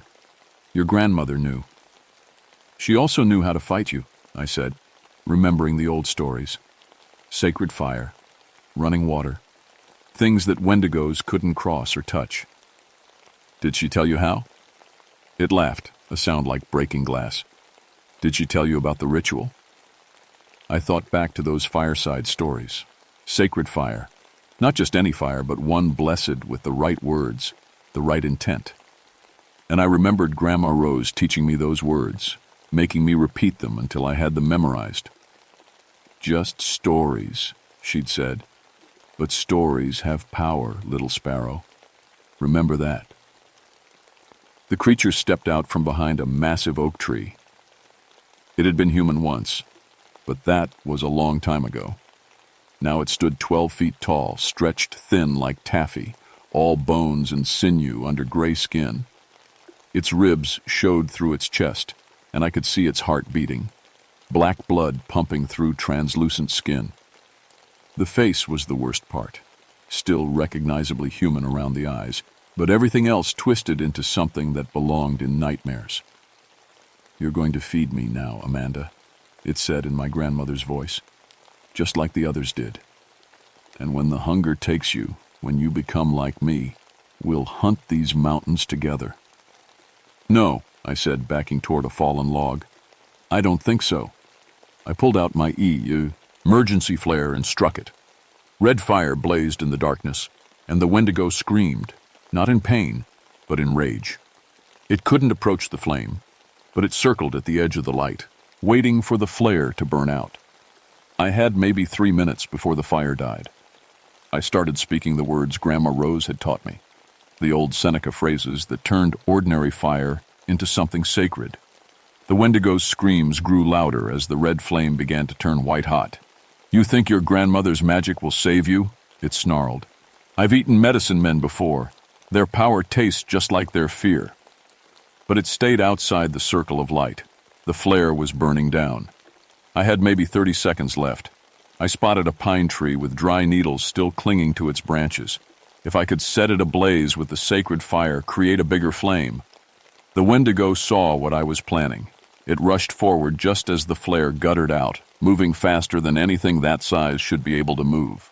I threw the dying flare at the pine tree and dove sideways as claws raked through the air where my head had been. The dry needles caught fire with a whoosh, and sacred flame spread up the tree like it was soaked in gasoline. The Wendigo shrieked and stumbled backward, but not before its claws found my shoulder, tearing through my jacket and into flesh. I rolled away, feeling warm blood soak my shirt. The burning tree lit up the forest like a torch. In its light, I could see the Wendigo clearly for the first time, and I could see it was afraid. Sacred fire was its weakness, just like the story said. I had more flares, 3 more in my pack. "You want to hunt these mountains?" I said, pulling out another flare and striking it. "Then you can burn in them too." They found me 3 days later, half frozen but alive, sitting next to the burned remains of what the official report called an unidentified animal carcass. The coroner said it was probably a bear, maybe sick or starving, that had attacked the Morrison family and then died in a forest fire I'd started too. Oh, stay warm. I didn't correct him. Martin Caulfield's death was ruled an accident, equipment failure on his snowmobile in whiteout conditions. The Morrison family had clearly been victims of animal attack and exposure. Tragic, but these things happened in the wilderness. The Cranberry Wilderness area was temporarily closed to camping and hiking until the bear problem could be addressed. But I knew there was no bear problem anymore. The sacred fire had done its work, just like Grandma Rose's stories promised it would. But Wendigos aren't unique creatures. They're made, not born. Every winter brings new desperation, new hungers, new people willing to cross the line that should never be crossed. The old logging camp has been quiet since 1977, but other places in these mountains, other places still echo with old hungers. I requested a transfer that spring. Couldn't handle the winter postings anymore. Couldn't sleep when the wind howled through the trees. Every shadow looked like gray-white skin. Every distant sound like voices calling for help. They gave me a summer position in Shenandoah, working with day hikers and car campers. Safe work, normal work. But even now, 40-some years later, I still wake up some nights hearing that voice calling through the storm. Help me. So cold. The thing about monsters is that killing one doesn't kill the idea of them. The Cranberry Wilderness opens every spring, closes every winter. Forest Service policy says it's for visitor safety, but the local rangers know better. We watch the weather reports, and when the snow gets deep enough, when the temperatures drop low enough, when people start going missing, well, that's when we tell folks to avoid the backcountry, for their own safety. Some stories are true, and some truths are too dangerous to share. But I'll tell you this much. If you ever find yourself in Appalachian wild, earnest during a bad winter, and you hear someone calling for help in the darkness, you make damn sure you can see them before you answer. Because sometimes the things calling out there aren't the ones who need rescuing. They're the ones doing the hunting.